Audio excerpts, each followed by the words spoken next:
I'm your host, and I'm so glad you've chosen to spend part of your day or night with me. Before we dive in, I'd love to know where in the world you're listening from and what time it is for you right now. Are you tucked into bed, ready to doze off to tales of medieval monarchs? Or perhaps you're just looking to unwind after a long day with some calming historical storytelling. Either way, I'm honored to be part of your relaxation routine.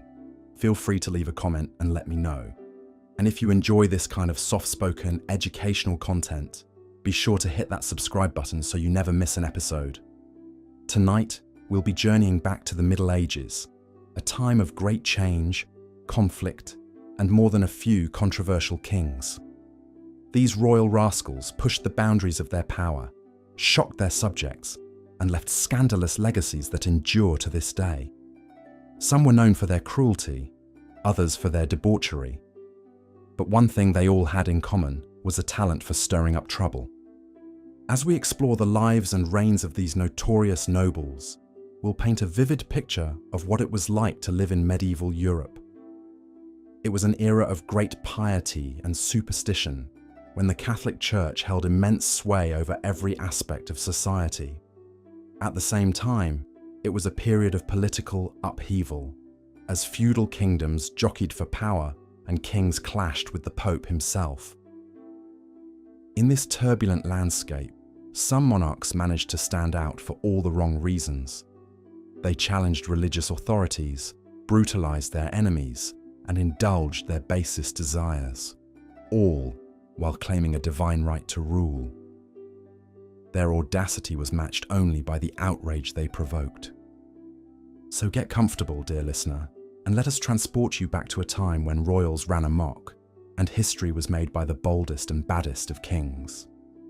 We'll meet a monarch rumoured to have romantic inclinations his subjects found shocking, one who dared to imprison and execute a powerful order of knights, and another who just might be responsible for one of the most famous legal documents of all time. As we uncover each king's story, try to imagine yourself in their world. Picture the grand banquet halls where they feasted, the bloody battlefields where they fought, and the dark, dank dungeons where they locked up their foes.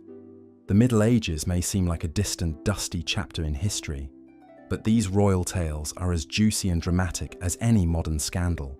So dim the lights, settle in, and let the soothing sounds of centuries past lull you into a relaxed state.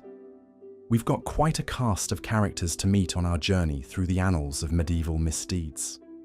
And who knows, you just might learn a thing or two before you drift off to sleep. Let's begin with a king whose personal life was the subject of much salacious speculation. William II of England, better known as William Rufus. Born around 1056 AD, William was the third son of William the Conqueror, the Norman king who invaded and subdued England. As a younger son, William wasn't expected to inherit the throne, but fate had other plans.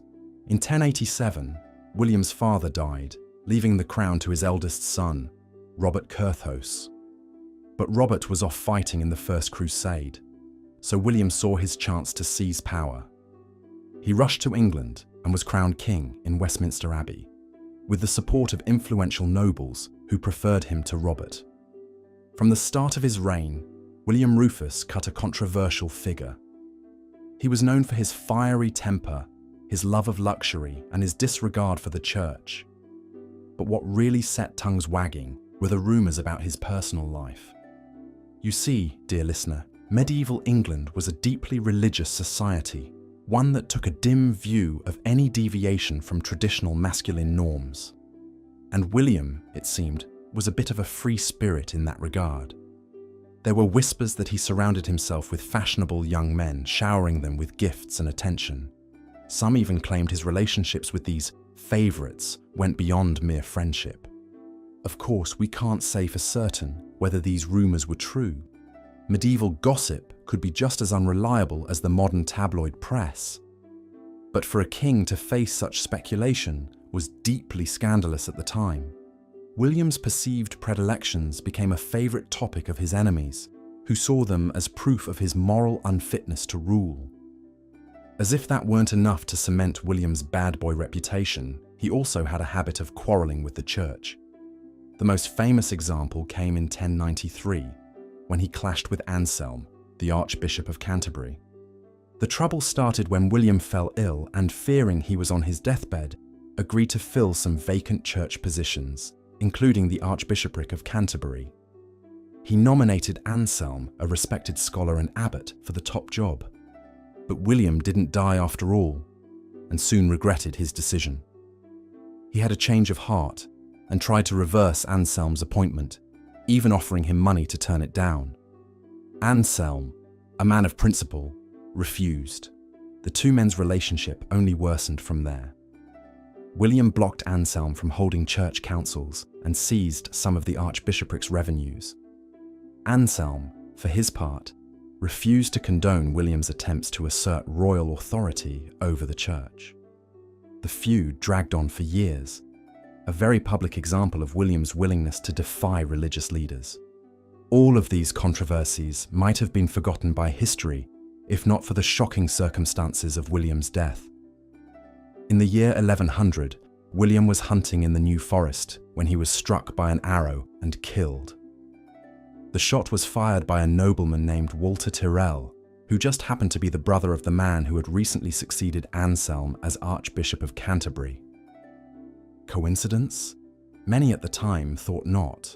Rumours swirled that Tyrrell had assassinated the king on the orders of the church in retaliation for William's disrespect. Others whispered that William's own brother Henry, who was also hunting in the forest that day, was behind the killing. We may never know the truth of what happened on that fateful hunt. What we do know is that William Rufus left behind a legacy as one of medieval England's most polarizing kings. A man whose personal and political scandals made him a subject of fascination and condemnation in equal measure. As we continue our tour through the lives of controversial medieval monarchs, we turn next to a king whose conflicts with religious authority took an even more dramatic turn: Philip IV of France.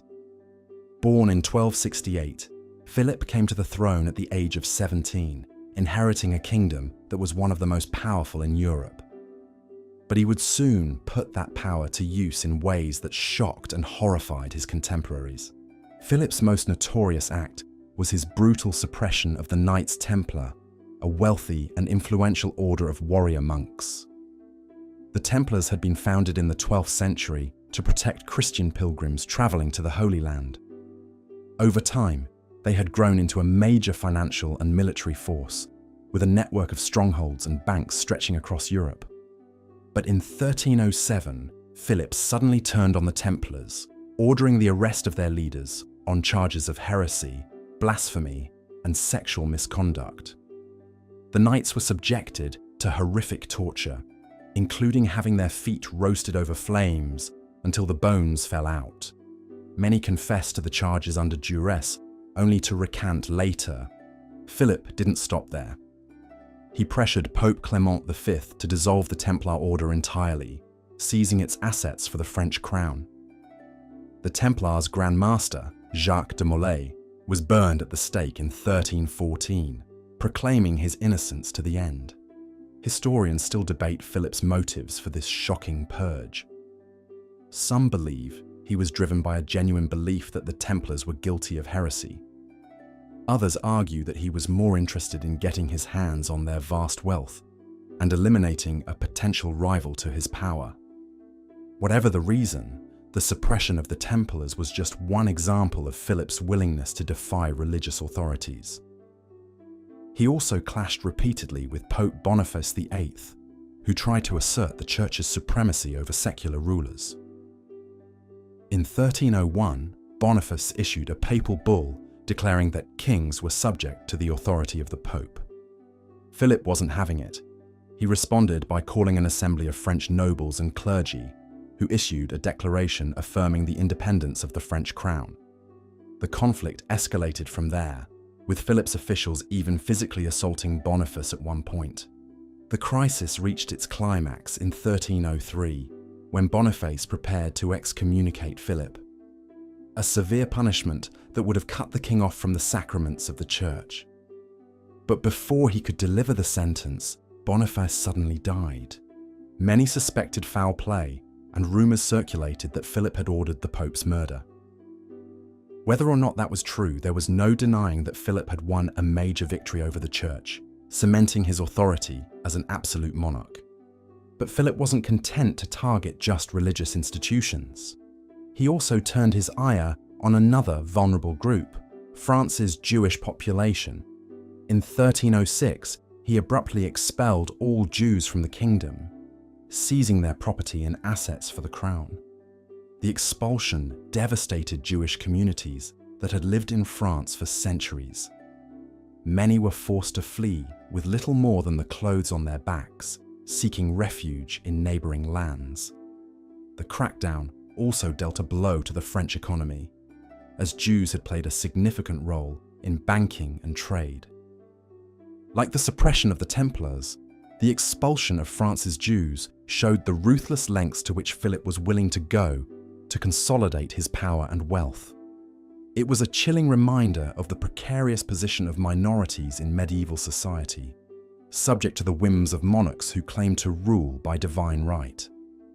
As we've seen, dear listener, Philip IV was a king who left a trail of shock and outrage in his wake. His reign marked a crucial turning point in the balance of power between the monarchy and the church, one that would have profound consequences for centuries to come. But if you think Philip's behaviour was extreme, just wait until you hear about our next royal rogue, Pedro I of Castile, better known to history as Pedro the Cruel. Born in 1334, Pedro was the king of Castile and Leon, one of the most powerful kingdoms in the Iberian Peninsula. From an early age, Pedro developed a reputation for violence and impulsivity. As a young prince, he was known to lash out at anyone who displeased him, once even stabbing a nobleman to death for failing to show him proper respect. But it was as king that Pedro's cruelty truly reached new heights. One of his first acts after taking the throne was to murder his illegitimate half-brother, Fadrique, whom he suspected of plotting against him. Pedro invited Fadrique to a banquet, then had him seized and executed on the spot.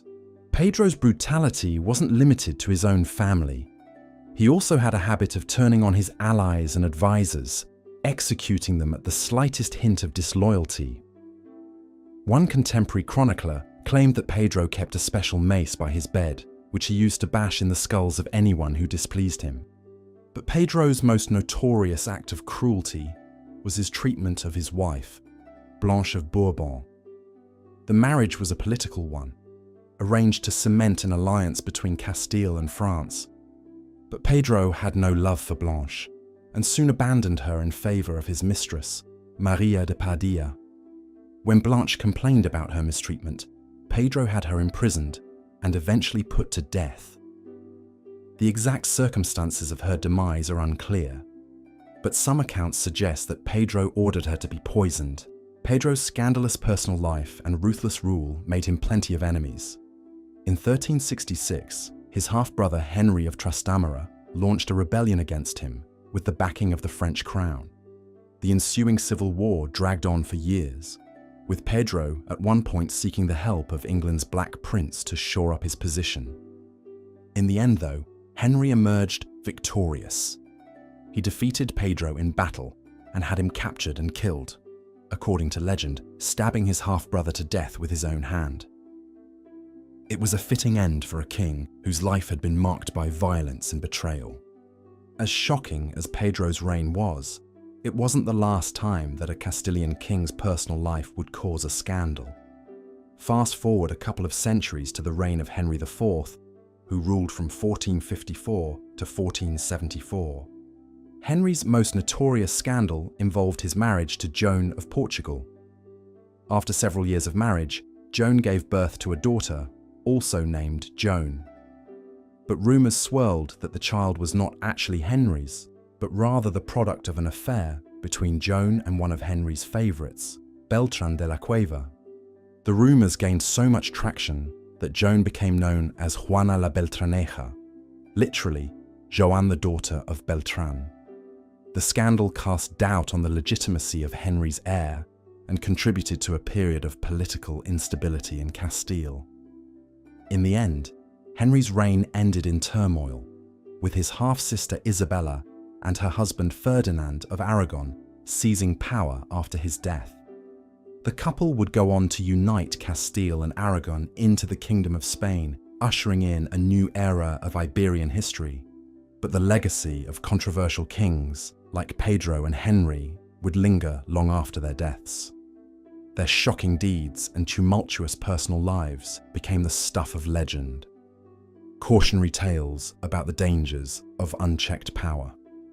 Speaking of unchecked power, our next king is a prime example of what can happen when a monarch's ego and ambition run amok.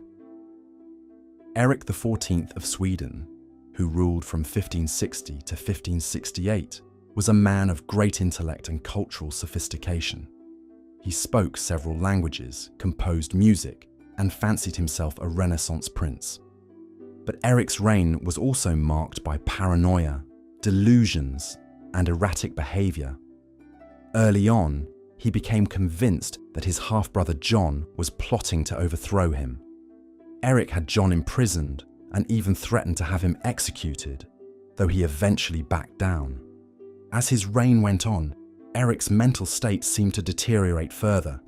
He became obsessed with the idea of marrying Queen Elizabeth I of England, sending her lavish gifts and love letters. When Elizabeth politely declined his advances, Eric flew into a rage, accusing her of leading him on. Eric's courtship of Elizabeth was just one example of his grandiose ambitions. He also dreamed of conquering the Baltic region and establishing Sweden as a major European power. But his military campaigns were largely unsuccessful, and his erratic behavior began to alienate his own nobles. In 1567, Eric's paranoia reached a fever pitch. He became convinced that a group of nobles, led by the Tudor family, were conspiring against him. In a fit of madness, he had several members of the family arrested and executed in an event known as the Tudor murders. The killings shocked and horrified the Swedish nobility, who saw them as a gross abuse of power. Eric's own brother John, whom he had once imprisoned, now led a rebellion against him. In 1568, Eric was dethroned and imprisoned himself. Eric spent the rest of his life in captivity, moved from castle to castle by his brother and successor, John III. In 1577, he died in prison, possibly poisoned on John's orders. It was a sad and ignominious end for a man who had once dreamed of being a great Renaissance king. As we've seen, dear listener, the life of Eric XIV is a cautionary tale about the dangers of unchecked power and ambition. His story also highlights the precarious nature of kingship in an era when mental illness was little understood and often seen as a sign of divine disfavor. But Eric was far from the only medieval monarch to grapple with questions of legitimacy and succession. In fact, some of the most controversial kings in history were those who found themselves in disputes over their right to rule. One such king was John, also known as John Lackland, who ruled England from 1999 to 1216.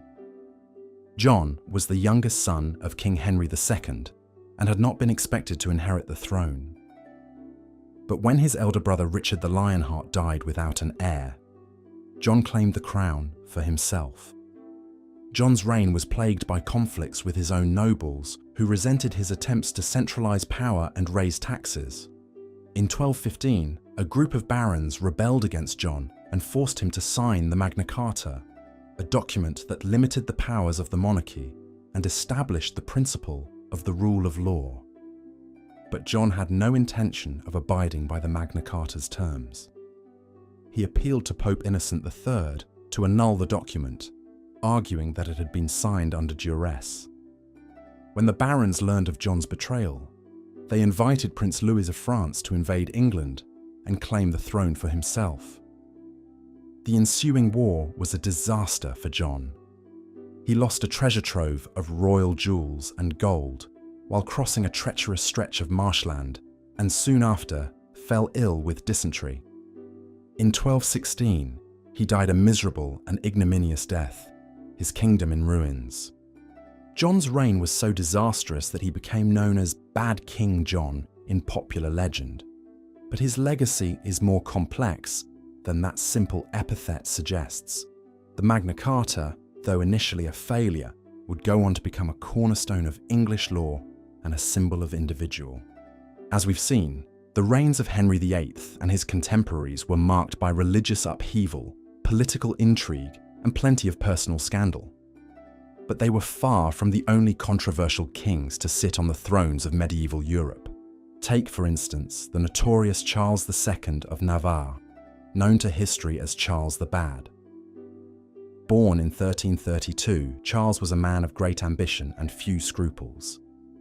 As King of Navarre and Count of Évreux, he spent much of his reign embroiled in conspiracies and power struggles with his nominal overlord, King John II of France.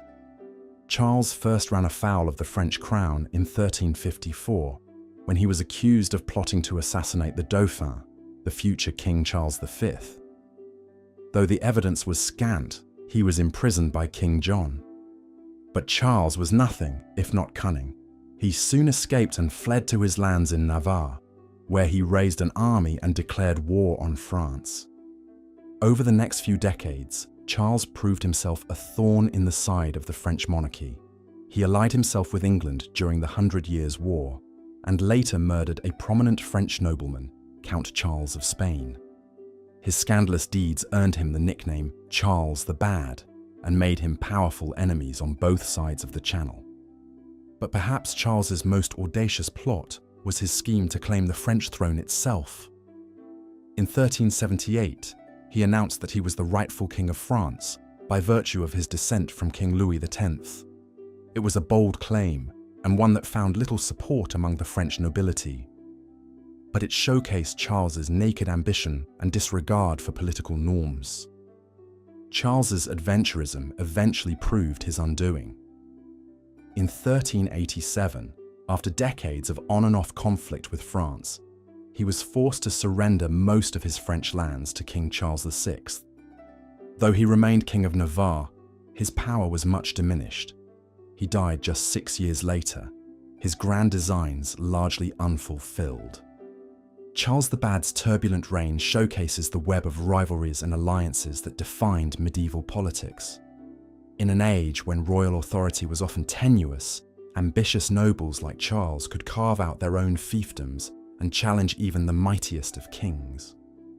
But if Charles represented the height of feudal power politics, other controversial kings took their cues from the ruthless dynasts of the ancient world.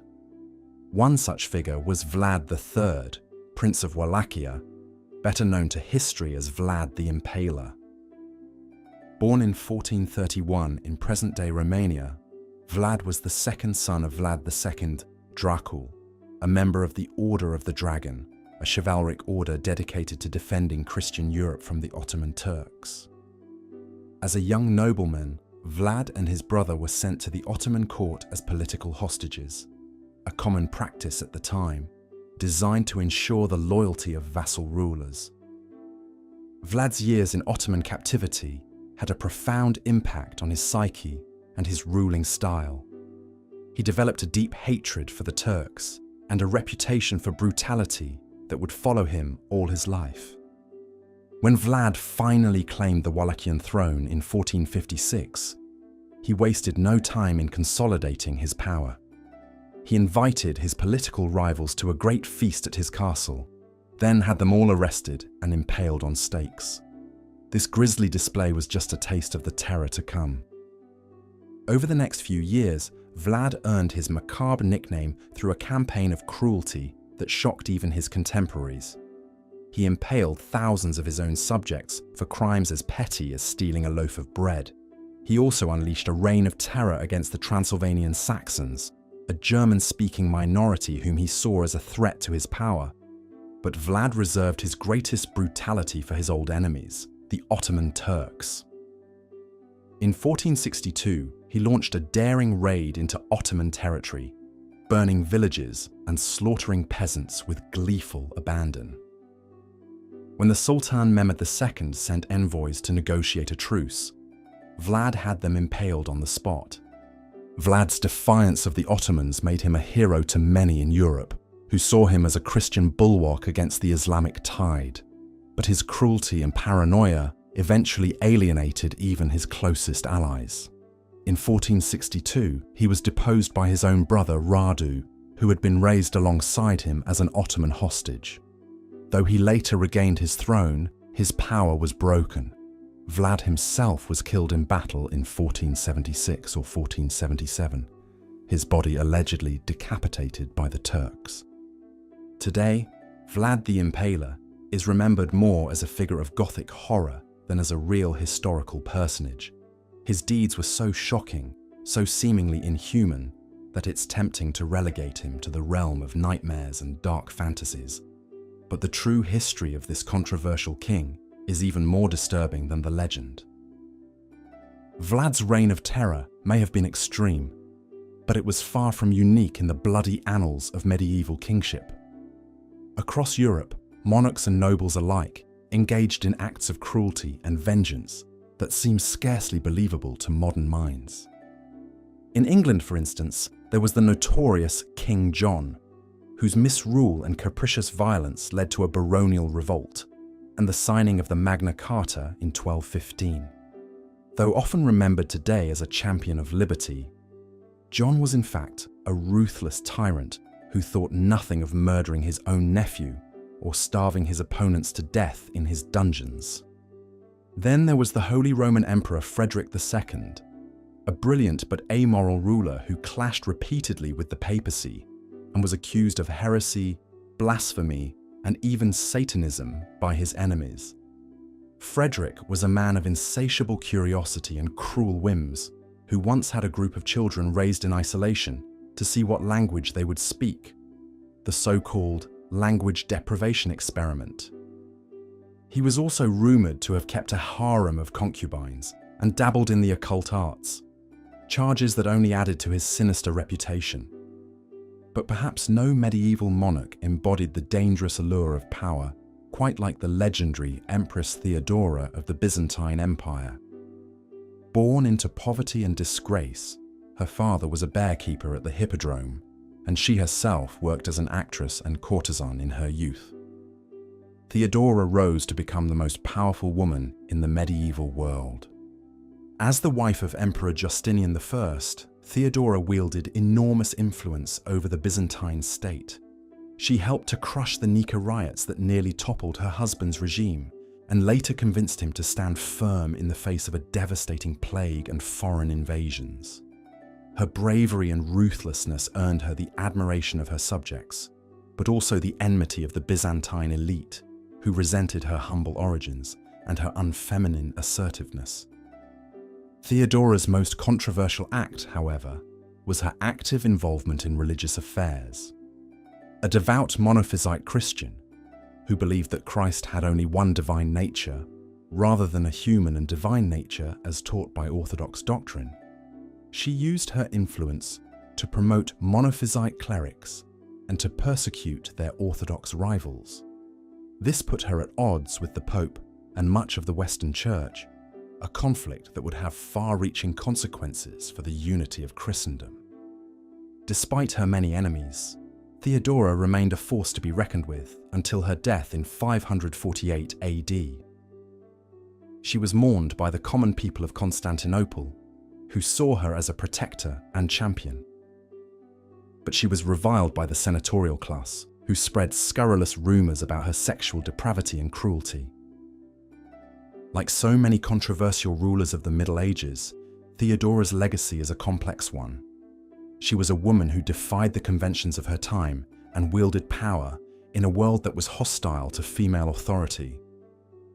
But she was also a ruthless and sometimes tyrannical figure who used her influence to crush her enemies and impose her will on the state.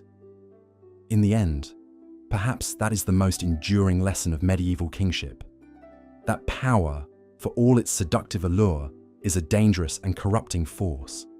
The kings and queens who wielded it most effectively were often those who were willing to embrace its darker aspects, the cruelty, the paranoia, the megalomania. Today, We may look back on these controversial rulers with a mixture of fascination and horror, but in their own time, they were simply the product of a world where might made right, and where the strong ruled over the weak with an iron fist. As we've seen, the Middle Ages were a time of great upheaval and transformation, a period when the old order was crumbling and new powers were rising to take its place. In this chaotic and often brutal world, kings and queens wielded enormous influence over the lives of their subjects.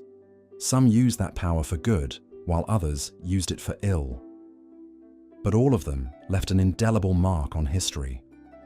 The stories of these controversial rulers may seem like the stuff of legend, tales of larger-than-life figures who strode across the world stage, leaving chaos and bloodshed in their wake. But the truth is often stranger than fiction. These men and women were real people, with real flaws and real passions. They were the product of their times, shaped by the beliefs and values of the society in which they lived. And yet, for all their faults and foibles, these kings and queens also had a profound impact on the course of human events. They helped to shape the political, social, and religious landscape of medieval Europe, a legacy that endures to this day. As we look back on their lives and deeds, it's easy to pass judgment from the comfort of our modern vantage point. But to truly understand these controversial rulers, we must try to see the world through their eyes, to grasp the challenges they faced, the beliefs they held, and the choices they made. Only then can we begin to appreciate the complexity and the contradictions of medieval kingship, and to grapple with the enduring questions that these remarkable men and women left behind. The stories we've explored in this series are just a small sampling of the many controversial kings and queens who left their mark on the Middle Ages. From the ruthless dynasts of the early feudal era to the absolutist monarchs of the late medieval period, these rulers embodied both the best and the worst of human nature. Some, like Charlemagne or Alfred the Great, are remembered as wise and just leaders who brought order and stability to their kingdoms. Others, like Vlad the Impaler or King John, are reviled as tyrants and monsters who unleashed untold suffering on their subjects. But whether they were beloved or despised, these monarchs all shared one thing in common: the awesome power and responsibility of kingship. In an age when the divine right of kings was taken for granted, and when the fate of nations hung on the whims of a single ruler, the decisions made by these men and women had far-reaching consequences. Their reigns were marked by war and peace, by famine and plenty, by piety and sin. They built great cathedrals and castles, patronized the arts and sciences, and left a lasting imprint on the culture and society of their times. And yet, for all their grandeur and glory, these kings and queens were also deeply human, prone to the same fears, desires, and weaknesses as the rest of us. They loved and hated, triumphed and failed, lived and died. In the end, they were simply men and women who bore the heavy burden of leadership in a turbulent and often unforgiving age. As we reflect on their lives and legacies, we are reminded of the timeless lessons of power and politics, of ambition and hubris, of courage and cruelty. These are the themes that echo down through the ages, from the halls of medieval palaces to the corridors of modern power. And so, as we drift off to sleep, let us ponder the stories of these controversial kings and queens, not just as dusty relics of a bygone era, but as enduring reminders of the human condition. For in their triumphs and their tragedies, their virtues and their vices, we may just catch a glimpse of ourselves. We left off with the shocking execution of Anne Boleyn, second wife of Henry VIII, on trumped-up charges of adultery and treason in 1536. The tyrannical king would waste little time moving on from this dark chapter. Mere days after Anne's head had left her shoulders on the executioner's block, Henry was engaged to the demure and obedient Jane Seymour. In many ways, Jane was the antithesis to Anne Boleyn. Where Anne had been fiery, bold, and opinionated, Jane was passive, gentle, and pliable. She was what Henry wanted in a wife at this point, a docile partner who would provide him a male heir without argument or protest. 11 days after Anne's execution, while the court still reeled, Henry and Jane were wed in a private ceremony. Henry's subjects may have been aghast at the dizzying speed of events, but they also desperately hoped this unassuming new queen could succeed where her predecessors had failed, in giving birth to a healthy prince. England had seen enough turmoil and uncertainty in the succession. To Henry's delight, Jane soon fell pregnant and gave birth to a son, Edward, in October 1537. At long last, he had achieved his primary aim. Tragically, Jane would not have long to savour her triumph. She fell gravely ill with childbed fever soon after Edward's birth and died just 2 weeks later. Henry was utterly bereft at the loss of his most beloved queen. In a reign defined by marital strife and notoriety, his union with Jane would be remembered as his happiest. He would eventually be buried beside her, as per his wish, a rare gesture of esteem and affection from the oft-wed king. With Jane's death, the problem of succession reared its head once again. Henry still had only one male heir, and in an age of high infant mortality, this was a tenuous position indeed. After a period of mourning, the king began seeking a new bride, intent on reinforcing the Tudor dynasty. Numerous candidates were considered, with Henry even contemplating marrying his own daughter Mary at one point, a match as scandalous as it was unlikely.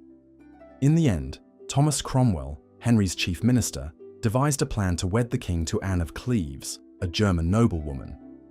Cromwell hoped the match would strengthen England's ties with Protestant Europe amidst ongoing religious strife. A portrait was dispatched to Henry, who deemed himself satisfied with Anne's comely looks. But upon meeting her in person for the first time, the king was repulsed, declaring her a Flanders mare. The feeling was mutual. Anne found Henry old, corpulent, and foul-smelling. Nevertheless, the marriage went ahead in January 1540, though it was never consummated. Revolted by his new bride, Henry could scarcely stand to be in the same room with her. The morning after the wedding, he raged to Cromwell that he had plainly been misled about Anne's appearance. In a matter of months, the marriage was annulled on grounds of non-consummation, and Anne's pre-existing betrothal to another European nobleman. The amicable Anne accepted the judgment and a generous settlement. She lived out her days in England in comfort as the king's sister. For Cromwell, the ill-fated Cleves marriage spelled disaster. He had pushed for the union and was now blamed for its failure. Cromwell's many enemies at court had been waiting for just such an opportunity to turn the king against him. Led by the Duke of Norfolk, they convinced Henry that his once trusty minister was a traitor. Cromwell was arrested and condemned to death without trial, his dizzying downfall a reminder of the capriciousness of Henry's favour. No sooner was Cromwell in his grave than Henry wed for the 5th time, marrying the vivacious teenager Catherine Howard. Norfolk's niece was a flirtatious beauty who restored the king's lust for life despite being 30 years his junior.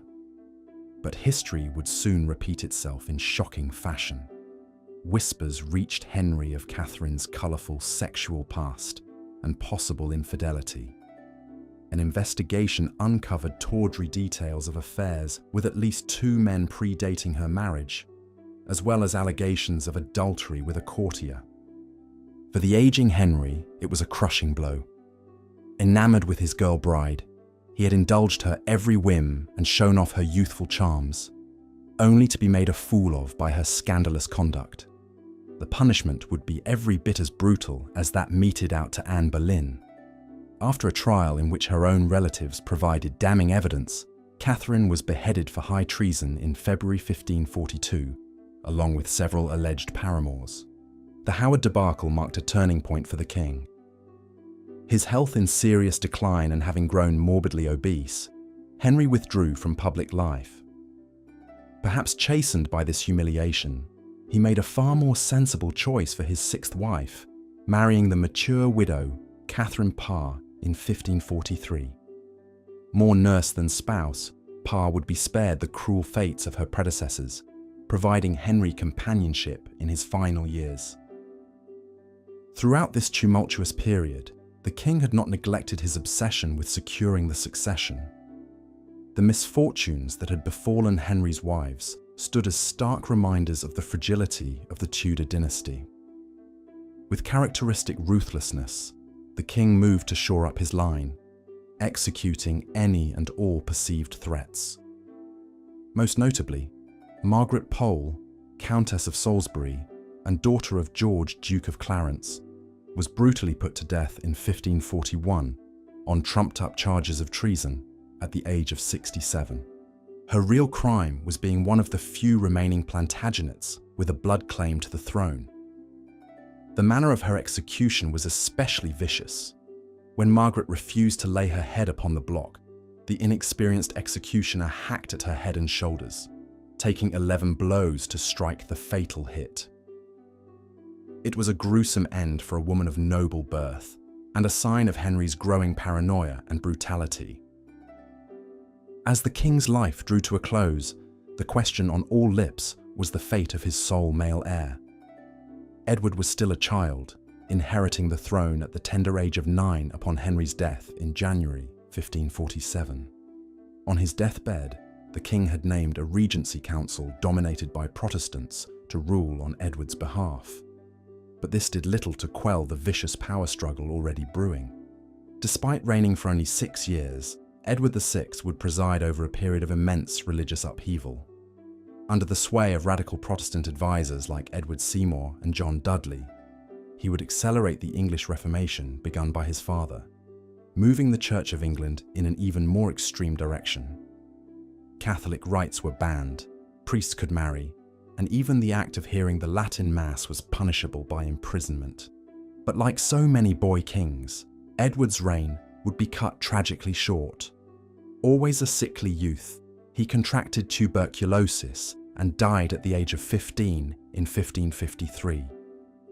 On his deathbed, and under the influence of Dudley, he had attempted to block the Catholic Mary from the succession. But this plot unravelled, and Mary took her rightful place as England's first Queen Regnant. For a monarch later vilified as Bloody Mary, she began her reign on a conciliatory note, pardoning traitors and declaring her intent to rule by good counsel. But her promise to not compel her subjects to follow her Catholic faith would prove hollow. Mary soon embarked on a program of aggressive recatholicization, reversing the religious reforms of her father and brother. Under Mary, English Protestants faced a reign of terror. The persecution started with high-profile figures like Thomas Cranmer, the Archbishop of Canterbury, who had played such a key role in Henry's break with Rome. After a long imprisonment and forced recantations, Cranmer was burned at the stake in 1556, dramatically renouncing his recantations and denouncing the Pope as he faced the flames. Cranmer was just one of hundreds of Protestant martyrs executed during Mary's reign. The stories of their brutal deaths, many burned alive for heresy, would sear into the English imagination. But Mary's religious extremism won her few friends, with growing unrest and several attempted uprisings against her rule. Her legitimacy was further weakened by an unpopular marriage to Philip II of Spain, which prompted fears of foreign domination. In the end, Mary's turbulent reign would last a mere 5 years. Like her Tudor predecessors, Mary was haunted by the need to produce an heir, but her phantom pregnancies came to naught, and she died childless in 1558, paving the way for her Protestant half-sister Elizabeth to inherit the throne. The nearly 45-year reign of Elizabeth I would usher in a golden age for England after decades of turmoil. Keenly aware of the examples set by her father's matrimonial misadventures, Elizabeth would make the shocking choice to never wed at all, famously proclaiming, "I will have but one mistress here and no master." Her marital status birthed her image as the Virgin Queen, wedded only to her country. But Elizabeth's romantic life was a subject of endless scandal and speculation. Throughout her reign, she was linked to several favourites, most notably her sweet Robin, Robert Dudley.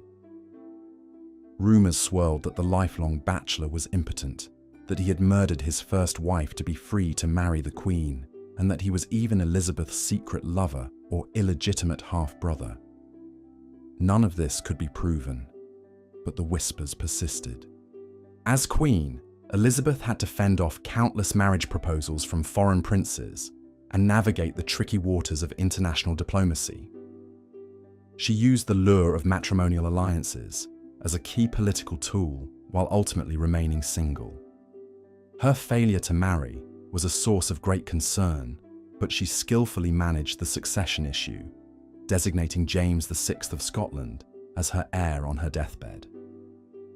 Elizabeth's reign was marked by military triumphs like the defeat of the Spanish Armada, flourishing arts patronage, and relative stability after the tumult of previous decades. But it was not without its share of intrigue and unrest. The Queen faced numerous plots against her life, including from the Duke of Norfolk, the highest-ranking peer in England, who schemed to wed Mary, Queen of Scots, and place her on the English throne. The Catholic Mary had fled to England after being deposed in Scotland and was immediately imprisoned by Elizabeth.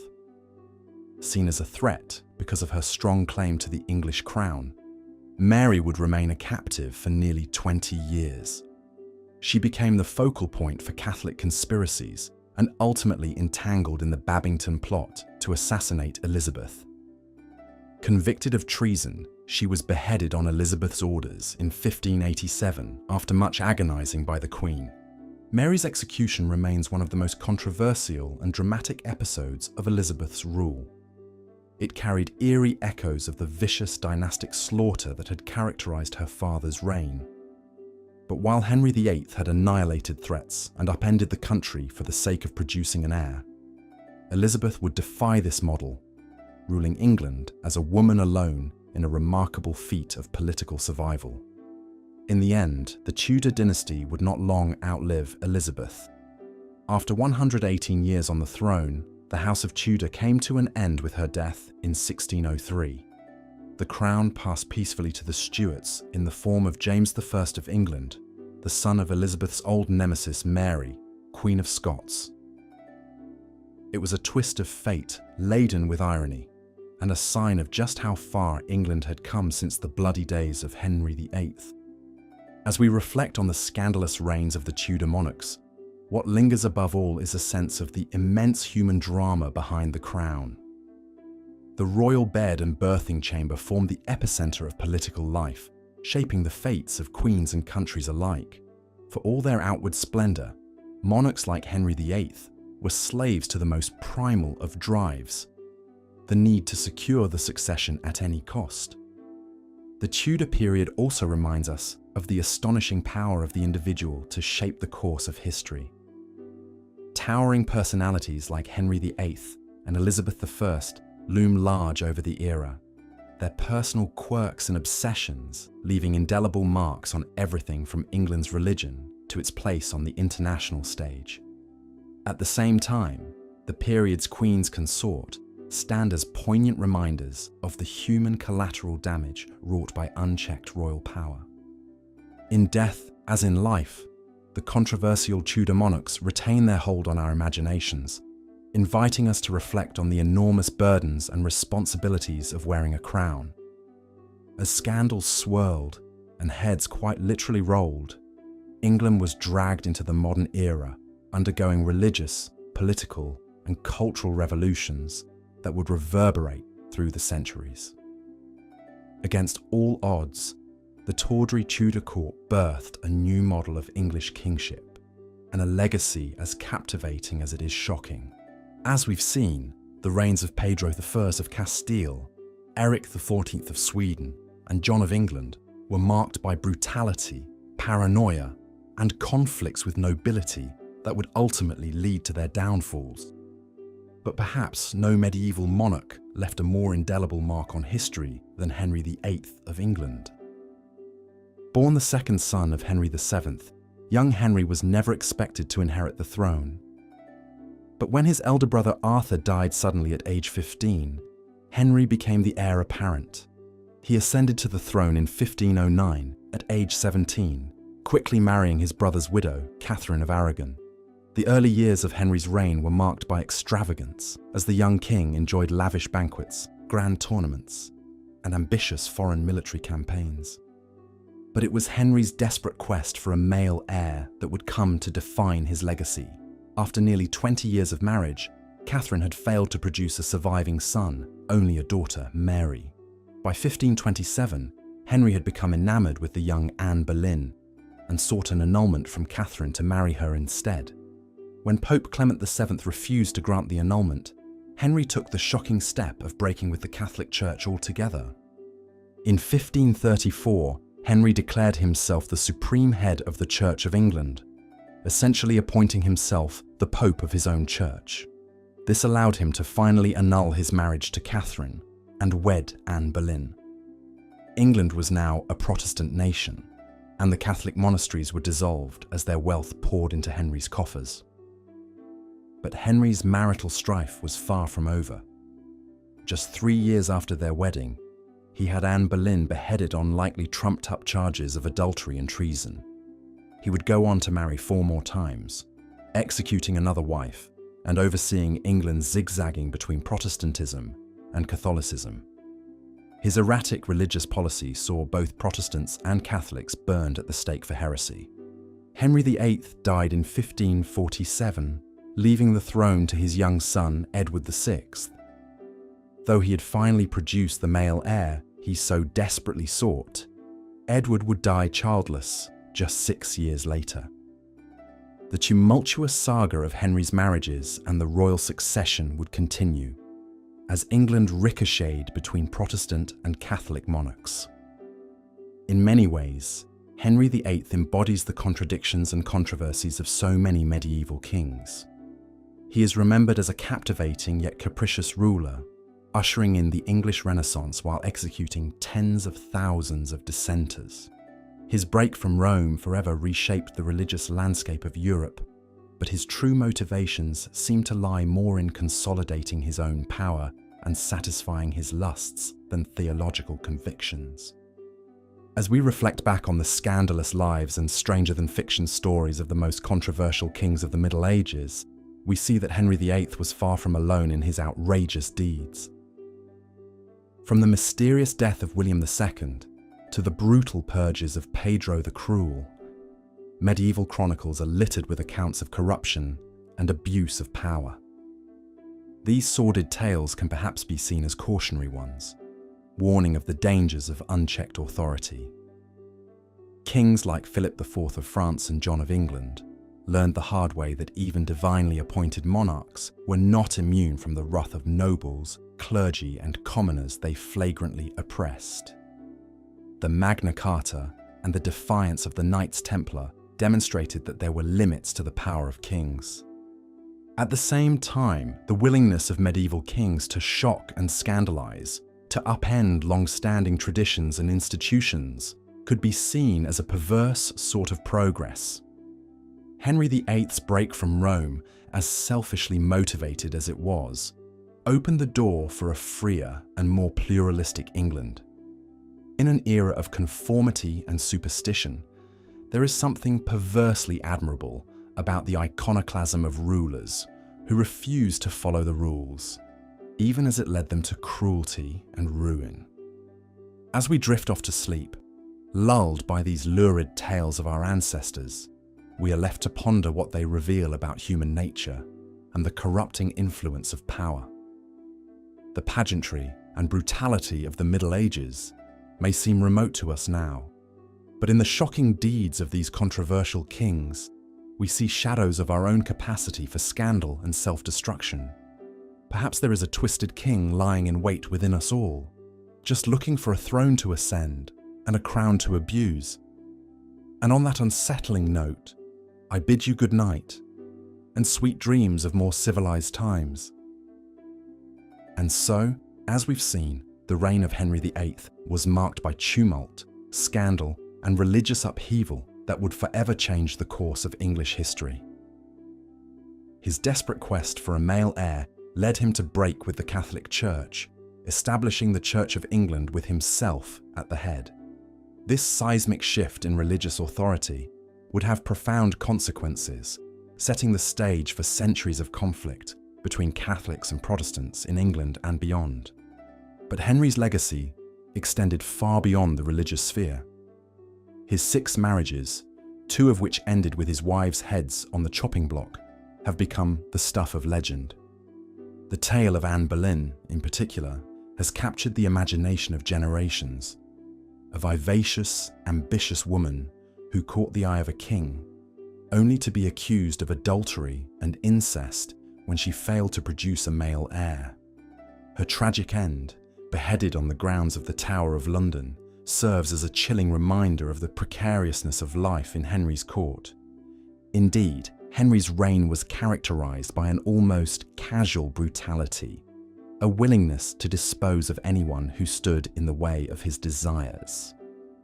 From the execution of his loyal advisor, Thomas More, who refused to acknowledge Henry as head of the church, to the ruthless suppression of the Pilgrimage of Grace, a popular uprising against his religious reforms, Henry demonstrated time and again that he would brook no opposition to his will. Yet despite his many flaws and transgressions, Henry VIII remains a towering figure in English history. His reign saw England emerge as a major player on the European stage, with Henry himself taking an active role in diplomacy and warfare. He presided over a flourishing of art and culture, patronizing such luminaries as the painter Hans Holbein and the composer Thomas Tallis. And of course, his enduring legacy can be seen in the very fabric of modern Britain, from the monarchy to the Church of England. As we reflect on the lives and legacies of these controversial medieval kings, it's hard not to be struck by the sheer scope and scale of their impact. From William the Conqueror to Henry VIII, these men shaped the course of history in ways that continue to reverberate to this day. Their reigns were marked by scandal, intrigue, and violence, but also by moments of great achievement and progress. Perhaps what is most remarkable about these kings is the way in which their stories continue to captivate us, centuries after their deaths. There is something endlessly fascinating about the medieval world, with its pageantry and its brutality, its piety and its debauchery. In the lives of these kings, we see reflected the full spectrum of human experience, from the highest highs to the lowest lows. And yet, for all their flaws and foibles, there is something almost romantic about these medieval monarchs. They lived in a time when the concept of divine right held sway, when kings were seen as God's anointed representatives on earth. This sense of destiny, of being born to rule, imbued their lives with a sense of grandeur and purpose, even as it sometimes led them down dark and dangerous paths.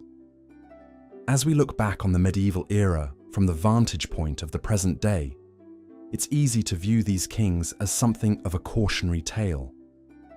Their reigns serve as a reminder of the corrupting influence of power, of the way in which even the most noble intentions can be twisted and perverted by the demands of the crown.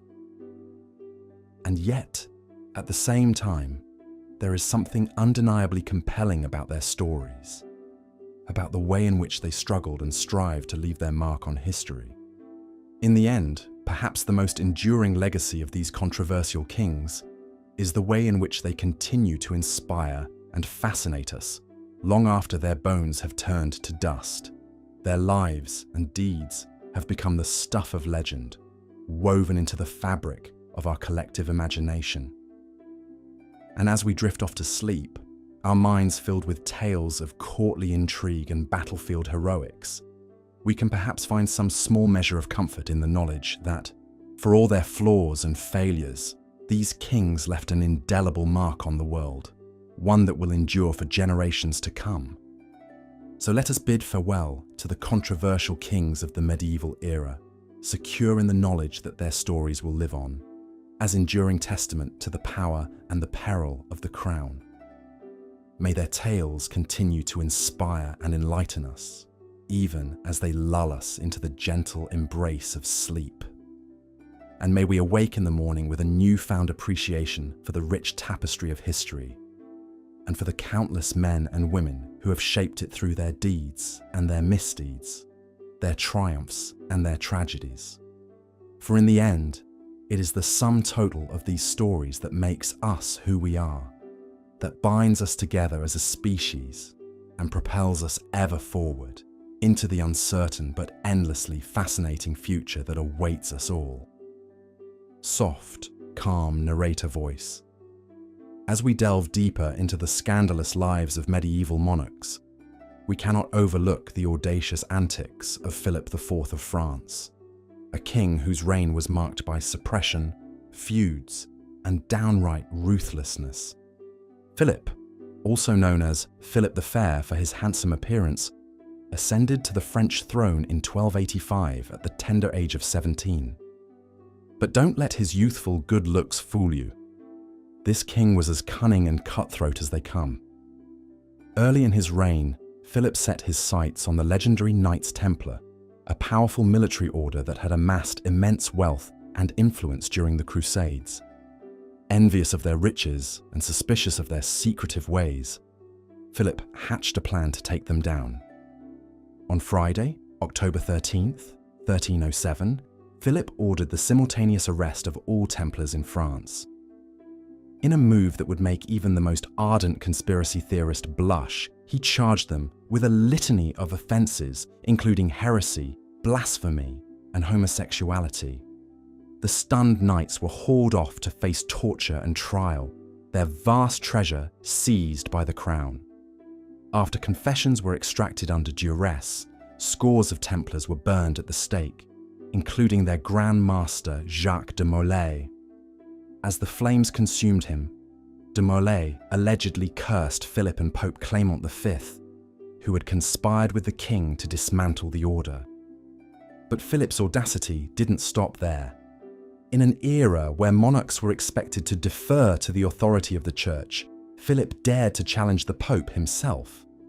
When Pope Boniface VIII asserted the supremacy of papal power, Philip retaliated by calling for a general church council to have the pontiff deposed. Boniface shot back with a papal bull threatening Philip with excommunication, but the defiant king had the bull ceremonially burned in Paris. The feud reached a shocking climax when a gang of Philip's henchmen attacked the 68-year-old pope in his palace, allegedly striking him in the face.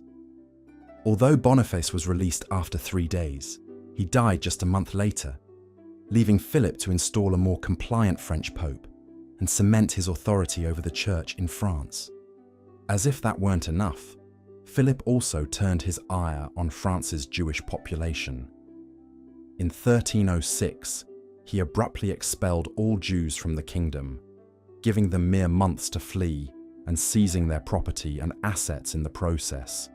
Thousands were forced to sell their belongings for a pittance before going into exile, while Philip lined his coffers with their wealth. Philip's heavy-handed approach extended to his own nobility as well. He ruthlessly suppressed uprisings and revolts, executing scores of knights and lords who dared defy his authority. He also imposed heavy taxes and debased the currency to finance his ambitious military campaigns, earning the ire of his overtaxed subjects. For all his strong-arm tactics, Philip was an undeniably effective ruler who strengthened the French monarchy and expanded royal power. He standardized weights and measures, reformed the legal system, and even banned private wars between nobles. His reorganization of the government and assertion of the supremacy of the state over all other institutions laid the foundations for France's rise as a major European power in the centuries to come. Yet Philip's legacy is forever tainted by the brutality and scandal that marked his reign. His suppression of the Templars, expulsion of the Jews, and clashes with the Pope shocked the conscience of medieval Europe and reverberated long after his death. In the end, Philip IV may have been called the Fair, but there was nothing fair or just about his treatment of his subjects and rivals alike. As we ponder this controversial king's misdeeds, it's hard not to wonder how he might have fared in our modern world of social media and 24-hour news cycles. One can only imagine the scandalous headlines and blistering hot takes that would have dogged Philip at every turn. But alas, we must leave such musings for another day as we allow ourselves to be lulled into slumber by the sordid tales of medieval monarchs gone mad with power. Good night, dear listener, and may your dreams be free of despotic kings and scheming popes. Transition to next segment. From one notorious ruler to another, we turn our attention now to a king whose cruelty was so legendary that it earned him a chilling epithet: Pedro, the Cruel of Castile. Glancing at the magnificent gold crown encrusted with glittering rubies and emeralds, John carefully placed it atop his head. The immense weight of this priceless symbol of power and authority was not lost on him in this moment. John, youngest son of Henry II and Eleanor of Aquitaine, had finally achieved his ultimate ambition, to be crowned King of England, but his grip on power would prove tenuous at best. You see, John had not been the original heir to the throne. That designation fell to his celebrated older brother Richard the Lionheart. While Richard was off leading the Third Crusade and later being held captive, John attempted to seize power. This earned him the mocking moniker John Lackland from his father, who had already parcelled out his lands to John's brothers. The nickname would prove to be darkly prophetic. After Richard's untimely death, John did finally secure his place on the throne in 1199, but he quickly made powerful enemies with his erratic, cruel, and tyrannical behaviour. John's reign would be characterised by a series of disasters, both political and military. A mere 5 years into his rule, John suffered a massive blow to his prestige when he lost Normandy and most of his other French lands to Philip II of France. This was a humiliating defeat for an English king who was also a vassal to the French king. Returning from France after his devastating losses, John attempted to rebuild his reputation by leading a campaign in Ireland. But his efforts gained little, and he returned to England once again in disgrace. John's next blunder would be his protracted quarrel with Pope Innocent III over who should be the new Archbishop of Canterbury. When John stubbornly refused to accept the Pope's appointee, the Pope took the extraordinary measure of excommunicating him and placing England under interdict. For several years, church services were not allowed to be performed in England, and the devout lived in fear for their immortal souls, until John was forced to make peace with the Pope and pay tribute. Throughout all of these calamities and more, John still found ample time to throw his weight around and alienate his subjects. He raised taxes to punishing levels, exploited his feudal rights for personal gain, and even allegedly took the wives and daughters of his barons for his own pleasure. The cruelty John exhibited in snuffing out any dissent was legendary. He had a penchant for imprisoning his enemies and leaving them to starve to death. One unfortunate baron by the name of William de Brieux ran afoul of King John and ended up imprisoned along with his wife and son. All three eventually succumbed to starvation in John's dungeons. Another example of John's wanton cruelty was the case of a hapless hostage by the name of Arthur of Brittany. Arthur had the grave misfortune of being John's nephew with a claim to the English throne. Seeing Arthur as a threat, John had him imprisoned and, according to some accounts, killed him with his own hands. With John's cruelty and misrule rousing the hatred of his subjects, the most powerful barons finally had enough. In 1215, they raised an army against John and forced him to sign the Magna Carta at Runnymede. This Great Charter would go on to be the foundation for the rights of English citizens and an important precursor to democratic rule. But John, never one to learn his lesson, didn't take this setback lying down. He wrote to the Pope complaining that the Magna Carta had been exacted under duress. The Pope agreed and annulled the document, plunging England into civil war. The barons offered the throne to Prince Louis of France, who promptly invaded. Fortunately for John, he was spared from yet another humiliating defeat, this time by his own death. According to one account, John had set out from the port town of King's Lynn with his army and began crossing the treacherous tidal marshes of the Wash. John's baggage train, which was said to include the crown jewels, didn't make it across the mudflats that day. As the tide came rushing in, the wagons, horses, and men were all caught in the churning current and dragged out to sea along with John's priceless treasure. Some say it was the loss of his jewels that broke John's heart and led to his death a few days later, while others whisper that he was done in by a surfeit of peaches, or even poisoned by a vengeful monk. Whatever the cause, John's ignominious end was a fitting one for a king who had brought so much misery to his subjects. He died reviled and unmourned, leaving a legacy of cruelty, treachery, and misrule. To this day, King John is remembered as one of the worst kings in English history. His name is synonymous with failed leadership and abuse of power. But perhaps John's greatest legacy is the Magna Carta itself, a document that has come to symbolize the idea that no one, not even a king, is above the law. So ends the sordid tale of King John, a man who snatched disgrace from the jaws of unimaginable privilege and power. But while John may have been one of the most controversial kings of the Middle Ages, he was by no means alone in his infamy.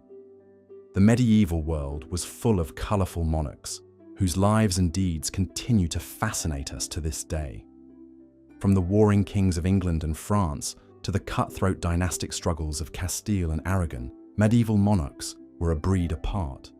These men, for they were nearly all men, wielded absolute power and all too often used it for their own gain rather than the good of their subjects.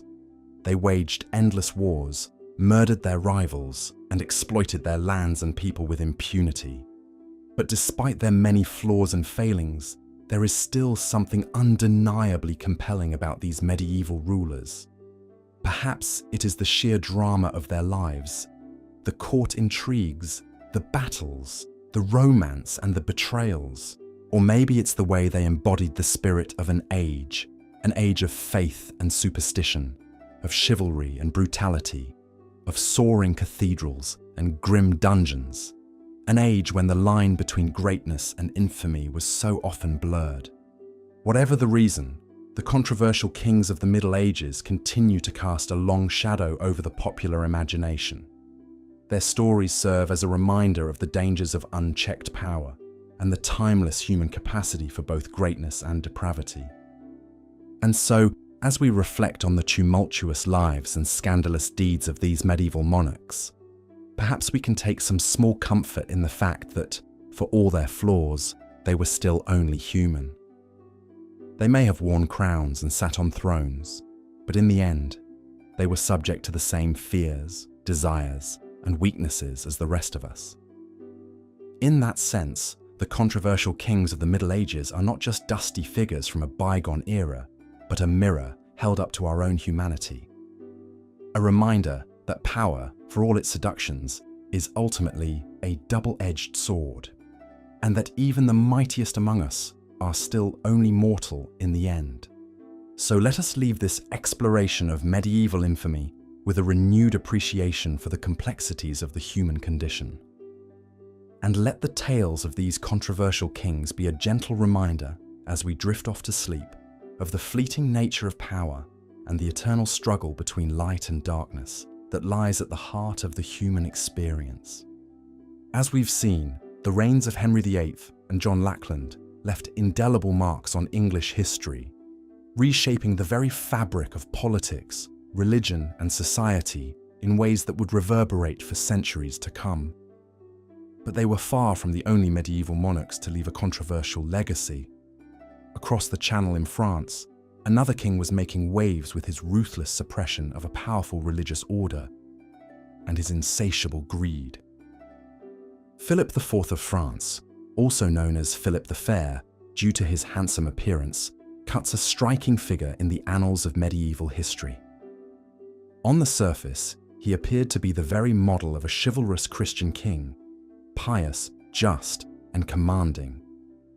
But beneath that carefully cultivated image lay a shrewd and cunning ruler, one who would stop at nothing to consolidate his power and fill his coffers. Philip's reign was marked by a series of audacious power grabs that brought him into direct conflict with two of the most influential institutions of the medieval world, the Knights Templar and the papacy itself. The Knights Templar were a powerful military order that had grown immensely wealthy through their role as protectors of Christian pilgrims in the Holy Land. But by the early 14th century, with the Crusades largely over and their original purpose gone, the Templars had become a thorn in Philip's side. Envious of their wealth and paranoid about their potential as a rival power, Philip resolved to destroy the Templars once and for all. In an audacious move, he ordered the arrest of all Templars in France on October 13th, 1307, a Friday the 13th that would go down in infamy. The Templars were subjected to brutal torture and coerced into making false confessions of heresy, blasphemy, and sexual depravity. Many were burned at the stake, their order disbanded, and their assets seized by the crown. But Philip's thirst for power and wealth was not yet sated. He soon found himself embroiled in a bitter feud with Pope Boniface VIII, who sought to assert the Church's authority over temporal rulers like Philip. In a shocking display of defiance, Philip had the elderly pontiff kidnapped and beaten, an act that left Boniface broken and humiliated. Though the Pope escaped and excommunicated Philip, he died shortly thereafter, leaving the French king to install a more pliant pope of his own choosing. Philip's heavy-handed treatment of the Church and his shameless looting of the Templars' wealth may have won him few friends, but it undoubtedly made him one of the most feared and formidable rulers of his age. His ruthless consolidation of power laid the groundwork for the rise of the French monarchy as a centralized, absolute authority, a legacy that would endure for centuries to come. But Philip was not content to merely crush his rivals and enrich himself at the expense of others. He was also responsible for one of the most shameful episodes in medieval French history, the expulsion of the Jews in 1306.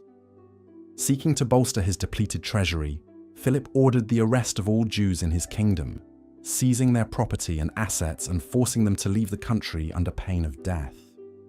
It was a cruel and cynical move, one that uprooted entire communities and inflicted untold suffering on thousands of innocent people. But for Philip, it was simply another means to an end, a way to line his pockets and tighten his grip on power, no matter the human cost. As we reflect on the life and legacy of this most controversial of French kings, it's hard not to be struck by the sheer audacity of his actions. In an age when the Church reigned supreme and the power of kings was still constrained by feudal obligations, Philip IV stood out as a ruler who dared to challenge the established order and who almost always emerged victorious. But at what cost?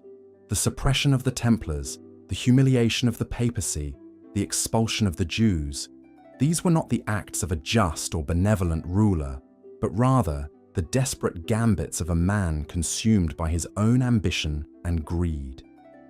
In his quest for power and wealth, Philip IV left a trail of destruction and suffering in his wake, one that would cast a long shadow over the history of medieval France. As we continue our journey through the annals of controversial kings, we'll encounter more rulers like Philip, men who wielded their power with a ruthless and often reckless abandon, leaving behind a complicated and often troubling legacy. But perhaps none would match the sheer brutality and bloodshed of our next subject, a Castilian king whose cruelty knew no bounds, and whose very name would become synonymous with terror and tyranny. Pedro I of Castile, known to history as Pedro the Cruel, was a king who seemed to revel in violence and mayhem. Born in 1334, he came to the throne at the tender age of 16. But any hopes that his youth might temper his ruthless streak were quickly dashed. From the very beginning of his reign, Pedro showed himself to be a ruler with a sadistic streak, one who took pleasure in the suffering of others. One of the most notorious episodes of Pedro's reign came early on, when he ordered the execution of his own illegitimate half-brother, Alfonso. The young prince had been a potential rival for the throne, and Pedro wasted no time in eliminating the threat. In a grisly display of brutality, Alfonso was suffocated to death with a wet cloth, his lifeless body left to rot in a dungeon. But Pedro's cruelty was not reserved solely for his own family members. He was known to torture and execute his enemies with a sadistic glee, often in the most gruesome and painful ways imaginable. One of his favorite methods was to have his victims tied to a stake and shot with arrows, a slow and agonizing death that could take hours or even days. Pedro's reign was marked by constant warfare and conflict, as he sought to expand his territory and crush any opposition to his rule. He found himself embroiled in a long and bitter struggle with his half-brother Henry of Trastamara, who sought to overthrow him and claim the throne for himself. In a twist of fate that seems almost too bizarre to be true, Pedro even managed to drag England into his conflicts. He allied himself with the English during the early stages of the 100 Years' War, hoping to use their support to bolster his own position. But the alliance was short-lived, and Pedro soon found himself facing off against the very forces he had once counted as allies. Despite his brutality and his many enemies, Pedro managed to cling to power for nearly 2 decades. But his luck finally ran out in 1369, when he was cornered and killed by his half-brother Henry in a dramatic showdown at the castle of Montiel. In a fitting end for a king known for his cruelty, Pedro was stabbed to death by his own brother, his reign of terror finally brought to an end. But even in death, Pedro's legacy would prove to be a controversial one. For some, he was a tyrant and a monster, a king whose cruelty knew no bounds and who left a trail of blood and destruction in his wake. But for others, he was a strong and decisive ruler, one who was willing to do whatever it took to maintain his grip on power and keep his enemies at bay. Regardless of how one chooses to view him, there can be no denying that Pedro I of Castile was one of the most controversial kings of the medieval era, a ruler whose brutality and savagery would echo through the ages, forever cementing his place in the annals of history's most notorious monarchs. As we move on to our next subject, we find ourselves in the far reaches of Northern Europe, in the Kingdom of Sweden. There, in the 16th century, another controversial king would make his mark on history, not through brutality and bloodshed, but through a reign marked by madness, paranoia, and delusions of grandeur. Eric XIV of Sweden was a king who seemed to have it all: good looks, intelligence, and a progressive mindset that set him apart from many of his contemporaries. But beneath the surface, Eric was a deeply troubled man, one whose grip on reality would slowly but surely unravel over the course of his reign. From the very beginning, there were signs that all was not well with the young king. He was prone to sudden fits of rage and paranoia, lashing out at those around him and seeing conspiracies and plots at every turn. He became increasingly erratic and unpredictable, his behavior growing more and more bizarre with each passing year. One of the most famous episodes of Eric's reign came in 1567, when he launched an ill-fated campaign to win the hand of Elizabeth I of England in marriage.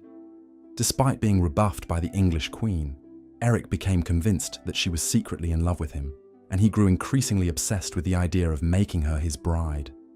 In a desperate attempt to win her favour, Eric began to shower Elizabeth with lavish gifts and love letters, pouring vast sums of money into the effort. He even went so far as to send a group of his most trusted advisors to England to plead his case in person, a move that backfired spectacularly when the delegation was promptly arrested and imprisoned by the English authorities. But Eric's delusions of grandeur were not limited to his romantic pursuits. He became increasingly convinced that he was a divine figure, chosen by God to rule over Sweden and the world beyond. He began to style himself as a prophet and a visionary, claiming to receive messages and visions from on high. As his behavior grew more and more erratic, those around Eric began to fear for his sanity and for the stability of the kingdom itself. In 1568, a group of nobles led by his own brother John staged a coup, forcing Eric to abdicate the throne and imprisoning him in a castle. For the next 9 years, Eric would languish in captivity, his once brilliant mind slowly unraveling in the darkness of his cell. He became convinced that he was being poisoned by his captors, and he began to suffer from hallucinations and delusions that grew more and more vivid with each passing day. In the end, Eric's fears of poisoning would prove to be all too prescient. In 1577, he died in his cell, likely from arsenic poisoning at the hands of his own brother. A fitting end for a king whose reign had been marked by madness and paranoia from the very beginning. As we reflect on the life and legacy of Eric XIV, it's hard not to be struck by the tragedy of his story. Here was a man who had everything going for him: intelligence, good looks, and a progressive mindset that could have made him one of the great rulers of his age. But instead, he was undone by his own inner demons, his brilliant mind slowly unraveling until there was nothing left but madness and despair. In the end, Eric XIV stands as a cautionary tale, a reminder of the fragility of the human mind and of the terrible toll that unchecked mental illness can take on even the most promising of individuals. His story is a tragedy in every sense of the word, a life cut short by forces beyond his control, and a legacy forever tainted by the spectre of madness and delusion. As we come to the end of our journey through the lives of some of medieval history's most controversial kings, it's hard not to be struck by the sheer complexity and contradictions of these fascinating figures. From the ruthless ambition of Philip IV to the sadistic cruelty of Pedro the Cruel, from the reckless defiance of John Lackland to the tragic madness of Eric XIV. These were men who left an indelible mark on their times, for better or for worse. In many ways, the stories of these kings serve as a reminder of the incredible power and influence that medieval monarchs wielded over their subjects, and of the often dire consequences that could result when that power was abused or misused. These were men who held the fate of entire nations in their hands, whose whims and desires could mean the difference between life and death for countless thousands of people. And yet, for all their power and influence, these kings were also deeply human, flawed, fallible, and often driven by the same desires and weaknesses that afflict us all. In their triumphs and their failures, their brilliance and their madness, they serve as a reminder of the incredible complexity of the human experience and of the enduring fascination that we hold for those who have shaped the course of history.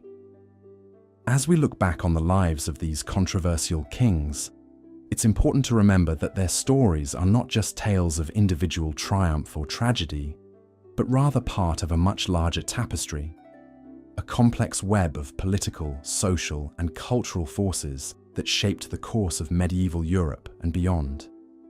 In the end, these kings were as much products of their times as they were shapers of them, born into a world of incredible change and upheaval, and forced to navigate the treacherous currents of power and ambition that swirled around them. And so, as we bid farewell to the likes of William Rufus, John Lackland, Philip IV, Pedro the Cruel, Eric XIV, and Henry VIII, let us remember them not just as individual figures, but as part of a much larger story, a story of power and politics, of faith and betrayal, of love and loss, and everything in between. For in the end, it is through the lives of these kings and the countless others who came before and after them that we can begin to understand the rich and endlessly fascinating history of the medieval world in all its complexity and contradictions. As we drift off to sleep, let us carry with us a newfound appreciation for the incredible stories and personalities that have shaped our world, and a renewed sense of wonder at the enduring power of history to captivate, inspire, and transform us all. For in the end, it is through the study of the past that we can begin to make sense of the present and to dream of a future that is brighter, bolder, and more beautiful than anything that has come before. As we've seen, the reign of John Lackland was marked by military losses, oppressive taxation, and tense conflicts with the nobility that ultimately led to the signing of the Magna Carta in 1215. This groundbreaking document placed unprecedented limits on royal authority and laid the foundation for constitutional law in England.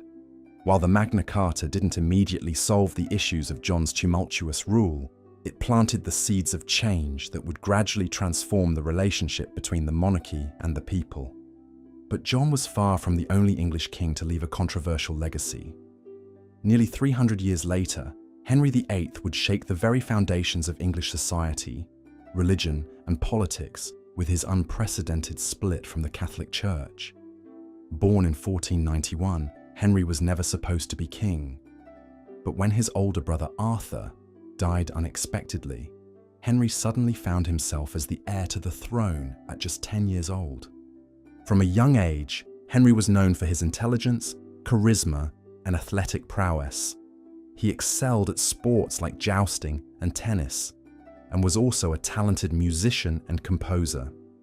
When he ascended to the throne in 1509 at age 17, hopes were high that he would be a brilliant and benevolent ruler.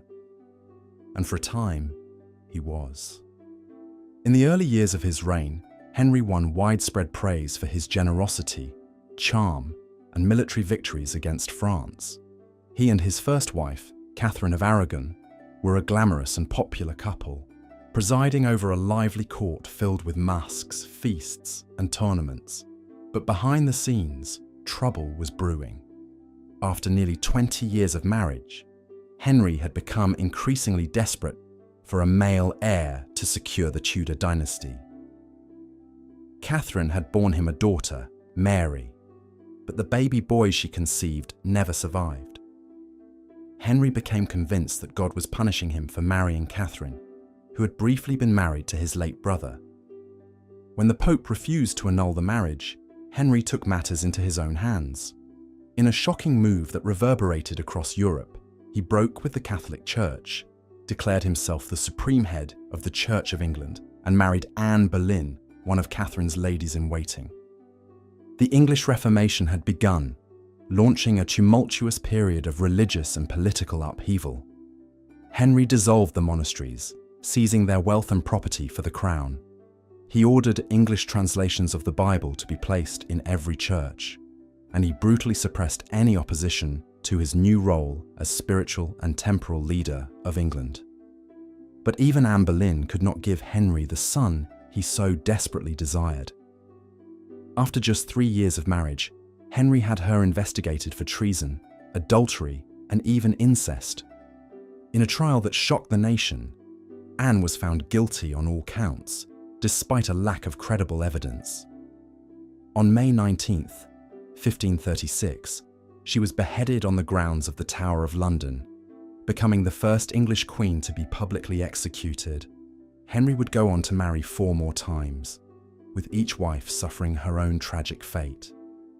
His third wife, Jane Seymour, finally bore him the longed-for male heir, Prince Edward, but died just days after childbirth.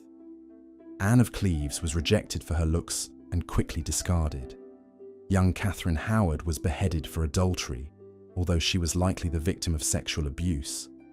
And Catherine Parr narrowly escaped a plot against her for her Protestant sympathies. Through it all, Henry continued his harsh persecution of both Protestants and Catholics who refused to submit to his authority. Scores were executed for heresy, including his longtime friend and advisor, Thomas More. The dissolution of the monasteries led to widespread poverty and unrest, and Henry's lavish spending and costly foreign wars drained the royal treasury, forcing him to debase the currency. By the time Henry VIII died in 1547, he had transformed England forever. The Protestant Reformation was firmly entrenched, even if his young son Edward VI would take it in an even more radically Protestant direction. The monarchy had assumed unprecedented power over religious and political life, and the excesses and instability of Henry's reign foreshadowed the struggles that would eventually lead to the English Civil War. Today, Henry VIII is remembered as one of the most consequential and controversial kings in English history, a man of great appetites and ambition, who let nothing stand in the way of his desire for power, pleasure, and progeny. His legacy endures in the Anglican Church, the splendor of his many palaces, and the lurid tales of his 6 marriages that have captured the popular imagination for centuries. As we reflect on the tumultuous lives and shocking deeds of medieval kings like Henry VIII, it's hard not to be struck by the strange mix of brutality and brilliance that characterize so many of their reigns. On the one hand, these men wielded enormous power and prestige, shaping the course of history through their policies, conquests, and patronage of the arts and sciences. But on the other hand, they were often driven by their own unchecked desires and delusions, leaving a trail of bloodshed, scandal, and tyranny in their wake. Perhaps more than anything, the stories of these controversial kings remind us of the age-old adage that absolute power corrupts absolutely. In an era when monarchs were answerable to no one but God, the temptation to abuse that power was ever present. And yet, even in their worst excesses, these kings also embodied the vibrant, colourful, and often bizarre spirit of the Middle Ages, a time when life was often nasty, brutish, and short, but never dull. As we've seen throughout this journey into the lives of the most controversial kings of the medieval world, these were men who loomed larger than life, casting long shadows over their own times and far beyond. From the alleged homosexuality of William Rufus to the murderous cruelty of Pedro the Cruel, from the religious fanaticism of Philip IV to the madness of Eric XIV, each of these kings left an indelible mark on the history and culture of Europe. Their stories are by turns tragic, farcical, shocking, and strangely relatable, offering a window into a world that can seem at once utterly alien and surprisingly familiar. For all their flaws and foibles, these kings were still human beings, grappling with the same fundamental questions of power, love, faith, and mortality that have haunted humanity since the dawn of time. Perhaps that is why their stories continue to fascinate us to this day, providing endless fodder for books, films, plays, and television shows. In a world that can often seem hopelessly complex and impersonal, there is something oddly comforting about looking back on a time when the fate of nations could turn on the whims of a single, fallible individual.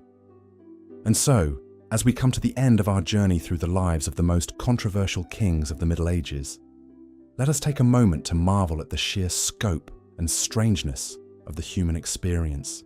For all the progress we have made since those distant days, we are still the same species that produce both the soaring cathedrals of Chartres and the bloody fields of Agincourt, the sublime poetry of Dante, and the diabolical tortures of the Inquisition. In the end, perhaps the most enduring lesson of the Middle Ages is simply this, that even in the darkest and most turbulent of times, the human spirit remains an indomitable force, capable of both breathtaking beauty and unfathomable cruelty. And as we drift off to sleep, let us dream of a world in which the better angels of our nature may yet prevail, guiding us toward a future of greater wisdom, compassion, and peace. Good night and sweet dreams. Philip IV's ruthlessness extended beyond the Knights Templar to his own subjects. In 1306, he abruptly expelled all Jews from France, giving them mere months to flee and seizing their property and assets left behind. This devastating decree uprooted thousands who had called France home for generations. Many Jewish families were forced to sell their belongings for a pittance before fleeing to surrounding nations. The lucky ones found refuge in regions like Provence and Roussillon, which were not yet under direct French rule. But for the rest, the expulsion meant leaving behind everything they knew and starting over in foreign lands. The official justification for the expulsion was that the Jews were guilty of usury, or lending money at high interest rates. However, this was a common anti-Semitic trope in medieval Europe, and the real motivations were likely far more cynical. By seizing Jewish property and wealth, Philip could line his own coffers and curry favor with the nobility and rising merchant class. The expulsion of the Jews was a demonstration of Philip's willingness to target vulnerable groups for his own gain. It was part of a larger pattern of persecution and scapegoating that would come to define his reign. From the Knights Templar to religious minorities, no one was safe from the French king's avarice and intolerance. The impact of the expulsion was devastating for French Jews. Some historians estimate that over 100,000 were forced to flee, though the true number is difficult to determine. Many faced violence, theft, and extortion as they made their way out of the country. Families were separated, communities broken apart, and centuries of Jewish history and culture were lost. The expulsion also had economic repercussions for France itself. Jews had played a significant role in banking, trade, and skilled crafts. Their abrupt departure disrupted commercial activities and left many nobles and merchants scrambling to fill the gaps. Some historians argue that this contributed to the economic instability that would plague France in the coming decades. Philip IV's reign was marked by a ruthless consolidation of power and suppression of perceived threats to his authority. From the disbandment of the Knights Templar to the expulsion of the Jews, he left a legacy of persecution and intolerance. His actions would have far-reaching consequences, not only for the groups he targeted, but for the very stability of France itself. As we move on to our next controversial king, Pedro I of Castile, we see a similar pattern of brutality and tyranny. Pedro, known as the Cruel, lived up to his nickname through a reign marked by violence, paranoia, and political turmoil. Born in 1334, Pedro was the son of Alfonso XI of Castile and Maria of Portugal. He ascended to the throne at the age of 15, after the death of his father from the Black Death. From the beginning, Pedro's reign was marred by conflict and instability. One of the defining features of Pedro's rule was his brutality towards his own family members. In 1358, he had his half-brother, Alfonso, murdered in a fit of paranoia. Alfonso had been a potential rival for the throne, and Pedro saw him as a threat to be eliminated. The murder shocked the Castilian court and earned Pedro a reputation for ruthlessness. But Alfonso was not the only family member to face Pedro's wrath. The king also turned against his own wife, Blanche of Bourbon. The marriage had been arranged for political reasons, but Pedro quickly abandoned Blanche in favor of his mistress, Maria de Padilla. He had Blanche imprisoned and eventually killed, an act that scandalized medieval Europe. Pedro's cruelty extended beyond his own family to his subjects as well. He was known for his harsh justice and use of torture against those he perceived as enemies. In one notorious incident, he had a rabbi skinned alive for allegedly speaking out against him. Such acts of brutality were designed to instill fear and obedience in his people. Politically, Pedro's reign was marked by constant warfare and shifting alliances. He allied with England in the early stages of the 100 Years' War, seeing an opportunity to gain territory in France. However, this alliance proved disastrous when the English were defeated at the Battle of Poitiers in 1356. Pedro also faced opposition from within his own kingdom. many nobles resented his centralization of power and erosion of their traditional privileges. In 1366, a group of rebels led by Pedro's half-brother Henry of Trastamara launched a civil war to overthrow him. The conflict would drag on for years, with Pedro eventually seeking aid from England once again. In a twist of fate, it was Henry who would ultimately emerge victorious. In 1369, with the backing of the French, he defeated Pedro's forces and claimed the Castilian throne for himself. Pedro was forced to flee, seeking refuge with his ally, the Black Prince of England. But even in exile, Pedro could not escape his violent end. In 1369, he was lured to a meeting with Henry under the guise of reconciliation. There, in the castle of Montiel, he was stabbed to death by his half-brother, ending his bloody and tumultuous reign. The lurid details of Pedro's assassination only added to his notorious reputation. According to some accounts, he was found in his bedchamber with his mistress when Henry's men burst in.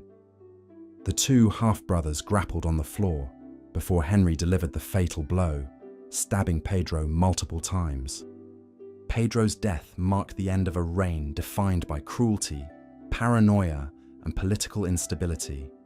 His legacy would be one of a tyrant who brutalized his own family and subjects in a ruthless quest for power. The civil war that ended his rule left Castile weakened and divided, setting the stage for further conflicts in the years to come. As we reflect on the reigns of kings like Philip IV and Pedro I, we see the dark side of medieval monarchy laid bare.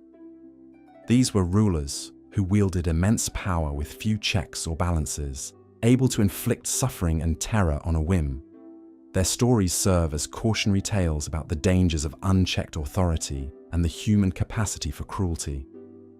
But even as we recoil at their actions, we must also remember the larger historical context in which they lived.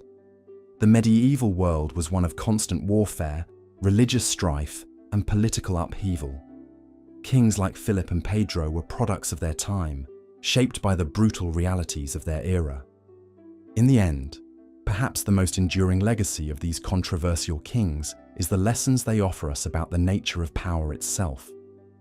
They remind us that even the most absolute authority can be fleeting, and that those who abuse their power often sow the seeds of their own downfall. As we continue to grapple with questions of leadership and governance in our own time, the stories of these medieval rulers continue to resonate, offering both warning and insight into the complexities of the human condition. Our journey through the annals of controversial kings now takes us to the tumultuous realm of 16th century Sweden and the enigmatic figure of Eric XIV. Born in 1533, Eric was the eldest son of Gustav I, the king who had established the Vasa dynasty and broken Sweden's ties with the Catholic Church. From an early age, Eric was groomed for leadership, receiving a humanist education and exposure to the arts of governance. He was known for his intelligence and cultural refinement, with a particular passion for music and architecture. But beneath this cultured exterior lay a complex and troubled psyche. As he ascended to the throne in 1560, Eric brought a mix of progressive ideas and personal instability to his reign. He sought to modernize Sweden's economy and military, investing in new technologies like the musket, and promoting trade with England and the Dutch Republic. He also pursued an ambitious foreign policy, seeking to expand Swedish influence in the Baltic region. But even as he implemented these forward-thinking policies, Eric's rule was plagued by his own paranoia and delusions. He became increasingly convinced that he was surrounded by conspirators and enemies, seeing threats in even his closest advisors and family members. One of the most bizarre episodes of Eric's reign was his elaborate courtship of Elizabeth I of England. The Swedish king became fixated on the idea of marrying the Virgin Queen, seeing it as a way to secure a powerful ally and boost his own prestige. He bombarded Elizabeth with letters and gifts, even commissioning a lavish portrait of himself to send to her court. But Elizabeth, ever the shrewd political operator, kept Eric at arm's length. She entertained his overtures, but never committed to a marriage, using the prospect as a bargaining chip in her diplomatic maneuverings. For Eric, the rejection was a bitter blow to his ego and a source of deep embarrassment. As his reign wore on, Eric's behavior grew increasingly erratic and violent. He became prone to fits of rage and paranoia, lashing out at those around him. In 1567, he ordered the imprisonment and execution of several members of the powerful Stuart family, whom he accused of plotting against him. The Stuart murders, as they came to be known, shocked the Swedish nobility and fueled a growing opposition to Eric's rule. Many saw the king as a dangerous and unstable tyrant, unfit to lead the nation. In 1568, a group of nobles led by Eric's own brother John staged a coup and removed him from the throne. Eric's fall from power was as dramatic as his reign itself. He was imprisoned in a series of castles, moved from one location to another as his captors feared he might escape or inspire a revolt. In his confinement, he descended further into madness, plagued by hallucinations and delusions of grandeur. In 1577, after 9 years in captivity, Eric died in the castle of Urbyhus. The official cause of death was listed as dysentery, but rumours swirled that he had been poisoned on the orders of his brother, now King John III. The true circumstances of his demise remain a mystery to this day. Eric XIV's reign was a study in contrasts, a forward-thinking monarch undone by his own paranoia and instability.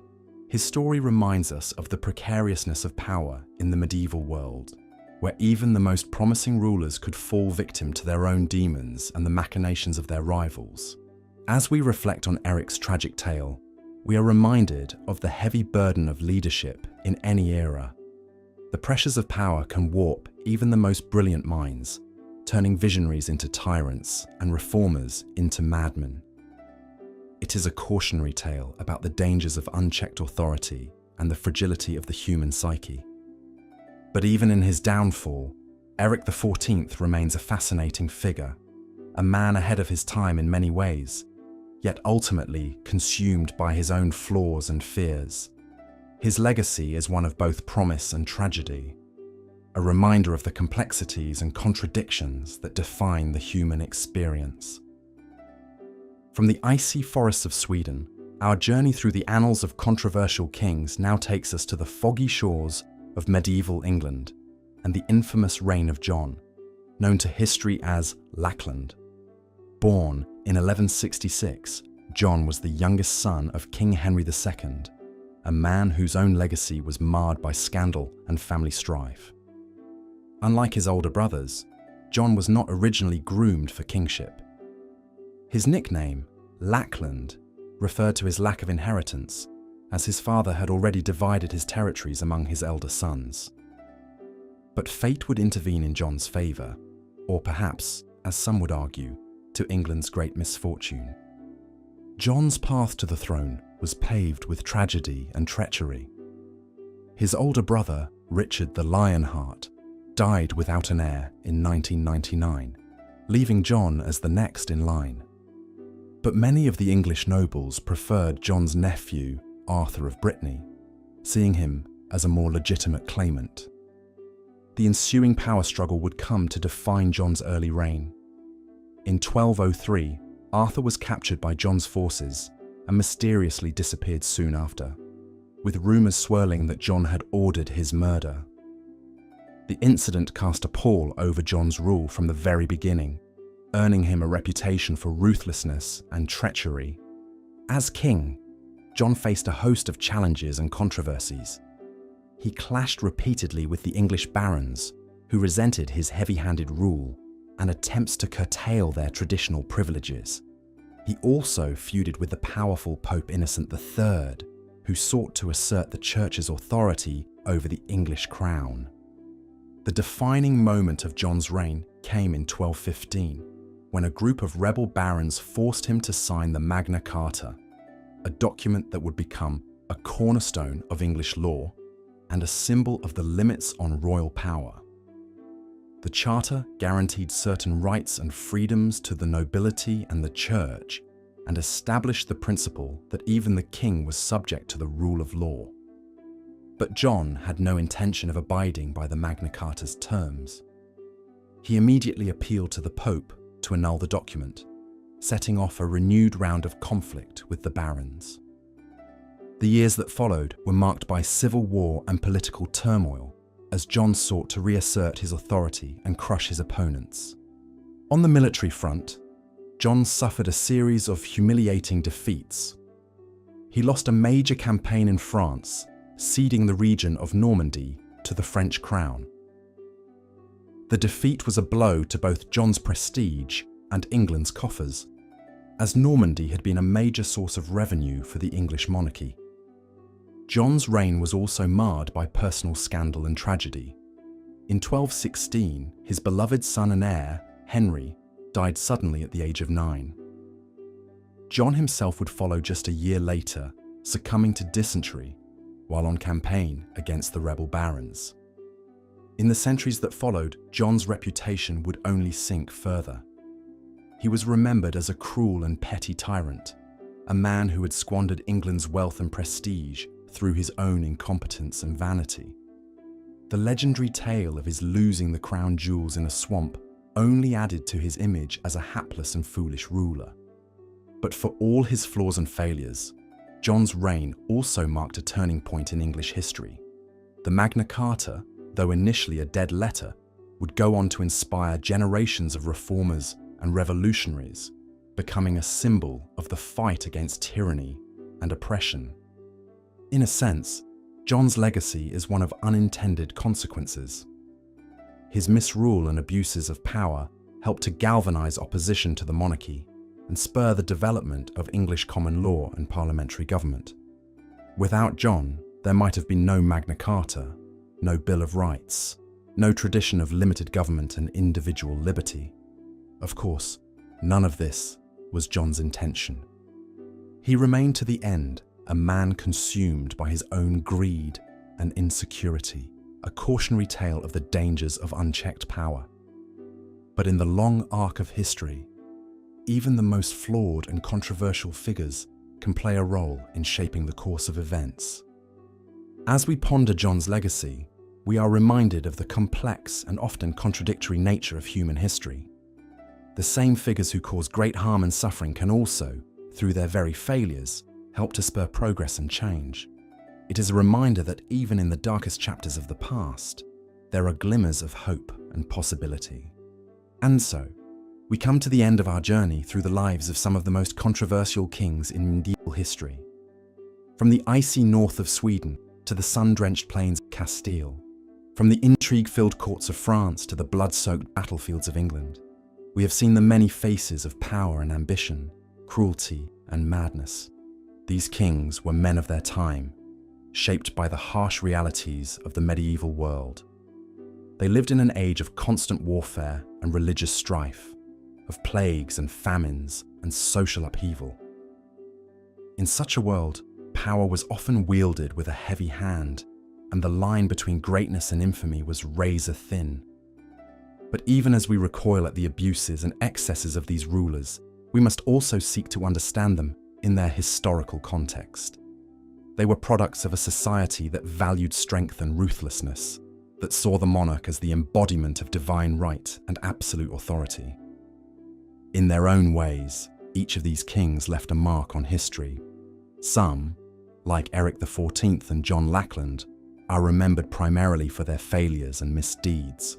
Others, like Philip IV and Henry VIII, are more complex figures, men who combined great vision with great cruelty, who reshaped their kingdoms even as they unleashed chaos and suffering.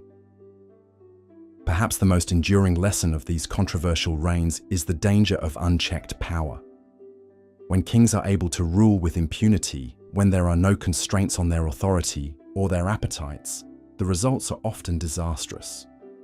We see this in the paranoid purges of Eric XIV, the ruthless persecutions of Philip IV, the bloody tyranny of Pedro the Cruel.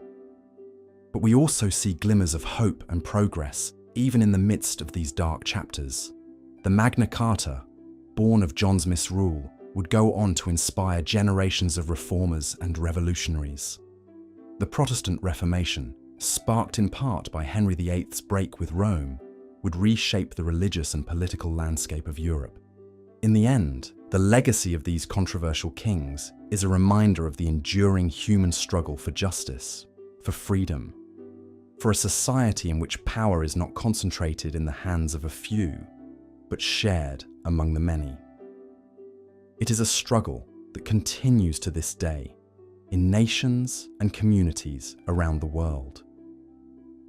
As we reflect on these stories of power and ambition, tyranny and resistance, we are reminded of the words of the great medieval poet Dante Alighieri. The hottest places in hell are reserved for those who, in times of great moral crisis, maintain their neutrality. These kings, for all their flaws and failings, were not neutral figures. They shaped the course of history, for good and for ill. They remind us of the heavy burden of leadership, the temptations and perils of power, the fragility of even the mightiest thrones. And so, as we drift off to sleep, let us ponder the lessons of these controversial reigns. Let us seek. Of course, not all kings in the Middle Ages were quite so controversial or despised. Take, for example, Louis IX of France, better known as Saint Louis. He was a pious and just ruler, renowned for his fairness, integrity, and devotion to the Catholic Church. During his reign in the 13th century, Louis IX went to great lengths to root out corruption and deliver righteous verdicts in court cases. He was known to sit under an oak tree to hear the complaints of his subjects directly, making himself accessible to the common people in an unprecedented way for a monarch. Louis IX also had a reputation as a peacemaker, working to resolve conflicts with other rulers through diplomacy rather than warfare whenever possible. He even voluntarily returned some conquered territories to England's Henry III as a gesture of goodwill and fairness. However, Louis IX's deep religiosity also drove him to take a hard line against Jews and heretics in his kingdom. He ordered the burning of Jewish texts, required Jews to wear identifying badges, and supported the Inquisition in France. But perhaps Louis IX is best remembered for leading the 7th and 8th Crusades to the Holy Land. Seen as the ideal Christian king, Louis was deeply committed to the crusading movement. After vowing to go on crusade if he recovered from a serious illness, Louis set out for Egypt in 1248 to strike at the heart of Muslim power. However, his military campaign was a disaster. Louis was defeated in battle, captured, and had to be ransomed for a huge sum. Undeterred, he attempted another crusade in 1270, this time targeting Tunis. But the expedition was again a failure, and Louis himself died of dysentery in the sweltering North African heat. Despite the disastrous outcome of his crusades, Louis IX was revered for his piety and selfless devotion to what he saw as a holy cause. He fasted, prayed intensely, and performed acts of charity and humility, such as washing the feet of the poor. Chroniclers marveled at his religiosity and uprightness, which stood in stark contrast to many of his less scrupulous royal contemporaries. Louis IX was canonized as a saint in 1297 by Pope Boniface VIII, cementing his legacy as the ideal Christian monarch. The cult of St. Louis flourished in the centuries that followed, with his reign seen as a golden age of justice, chivalry, and righteousness. But in many ways, Louis IX was an outlier among medieval monarchs, the exception that proved the rule. Most kings were concerned with more earthly matters, like expanding their power, eliminating rivals, and enriching themselves and their favorites. Indeed, the reigns of controversial kings, like those we've explored in this program, were in many ways closer to the norm in the Middle Ages. The medieval period was a time of immense instability and shifting power dynamics when kings ruled absolutely and often violently. In a world without democracy or constitutional rights, the The whims and appetites of individual monarchs could mean the difference between prosperity and ruin, peace and bloodshed. Without the constraints of modern political systems, medieval kings were free to engage in all manner of shocking and outrageous behavior. They waged endless wars against their neighbors, brutally persecuted religious minorities, and imposed backbreaking taxation on their subjects. They plotted against and even murdered their own family members in struggles for power. They abandoned their spouses for lovers, broke sacred oaths, and defied the authority of the church. In short, they were free to act on their basest impulses and darkest desires. Of course, this is not to say that all medieval monarchs were bloodthirsty tyrants or debauched libertines. History has judged some, like Louis IX, to be saintly and just rulers, and even the most controversial kings had their moments of mercy and goodwill. But what's undeniable is that the medieval period was a time of extremes, when the unchecked power of kings led to some of the most shocking and dramatic episodes in European history. In a world so radically different from our own, it can be hard to understand the mindset and motivations of medieval monarchs. They lived in a time of constant warfare, religious fervor, and superstition, when life was often brutish and short. In such an unforgiving milieu, perhaps it's no wonder that so many kings resorted to ruthlessness and depravity to survive and succeed. Regardless, the complex personalities and scandalous deeds of the most controversial kings continue to captivate us centuries later. Their lives are like something out of Game of Thrones or The Lord of the Rings, full of bloody intrigue, shocking twists, and larger-than-life characters. But the most astonishing thing of all is that their stories are real, preserved in the pages of history for us to marvel at today. So while we may recoil at their cruelty and shake our heads at their excesses, there's no denying that medieval kings like William II, Philip IV, Pedro the Cruel, and the others we've met in this program led extraordinary lives in extraordinary times. They may not have been good, but they were undeniably fascinating. The kind of figures that populate our most lurid fantasies and memorable nightmares. And really, what more can you ask for when drifting off to sleep? So let the Machiavellian plots and battlefield bloodshed fade into the background as you slip into slumber. Rest easy knowing that, whatever your worries, you will likely never have to depose a deranged monarch or evade a murderous usurper. For all their flaws, we must admit that the scandalous kings of the Middle Ages make our modern lives seem wonderfully dull in comparison. As your eyes grow heavy, take a moment to appreciate the comfortable banality of the 21st century. Then, let the riotous pageant of the medieval past carry you off to strange and thrilling dreams of castle intrigues and unholy crusades. The controversial kings beckon from the distant reaches of history, inviting you to marvel at their audacious lives as you slip into the welcoming embrace of sleep. Good night, dear listener, and don't let the Plantagenets bite. And so, as we've seen, the reigns of these controversial kings were marked by scandal, brutality, and the relentless pursuit of power at any cost. From William II's rumoured homosexuality and contentious relationship with the Church, to Philip IV's ruthless suppression of the Knights Templar and expulsion of the Jews from France, these monarchs left an indelible mark on the medieval world.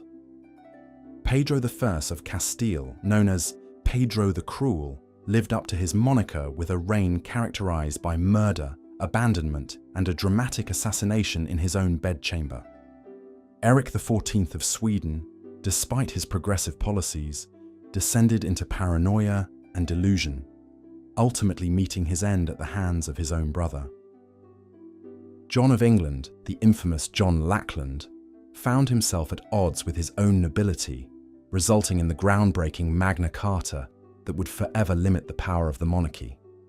And Henry VIII, perhaps the most famous of all, forever changed the course of English history with his unprecedented split from the Catholic Church. and his 6 tumultuous marriages.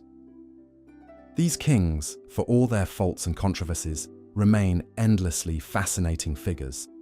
Their stories are testament to the incredible power and equally incredible corruption that characterized the medieval era.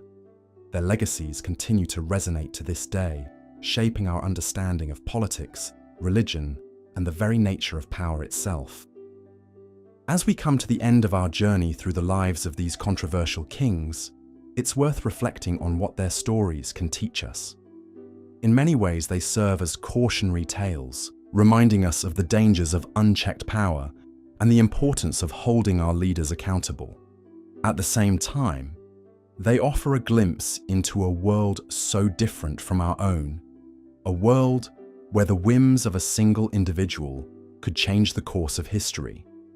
It's a world that can seem almost unbelievable at times, with its tales of murder, betrayal, and larger-than-life personalities. But it's a world that continues to capture our imaginations, centuries after these kings lived and died. Their stories, for all their scandal and controversy, remain as compelling today as they were in their own time. As we drift off to sleep, let us carry with us a newfound appreciation for the rich tapestry of history, woven through with the lives of these extraordinary individuals. Let us remember that even in the darkest of times, there are lessons to be learned and stories to be told. And so, as the curtain falls on our exploration of the most controversial kings in medieval history, I invite you to continue your journey through the fascinating world of the past. If you've enjoyed this video, I encourage you to like and subscribe to never miss an episode. There are so many more stories waiting to be told, so many more characters waiting to be discovered. Until next time, sweet dreams.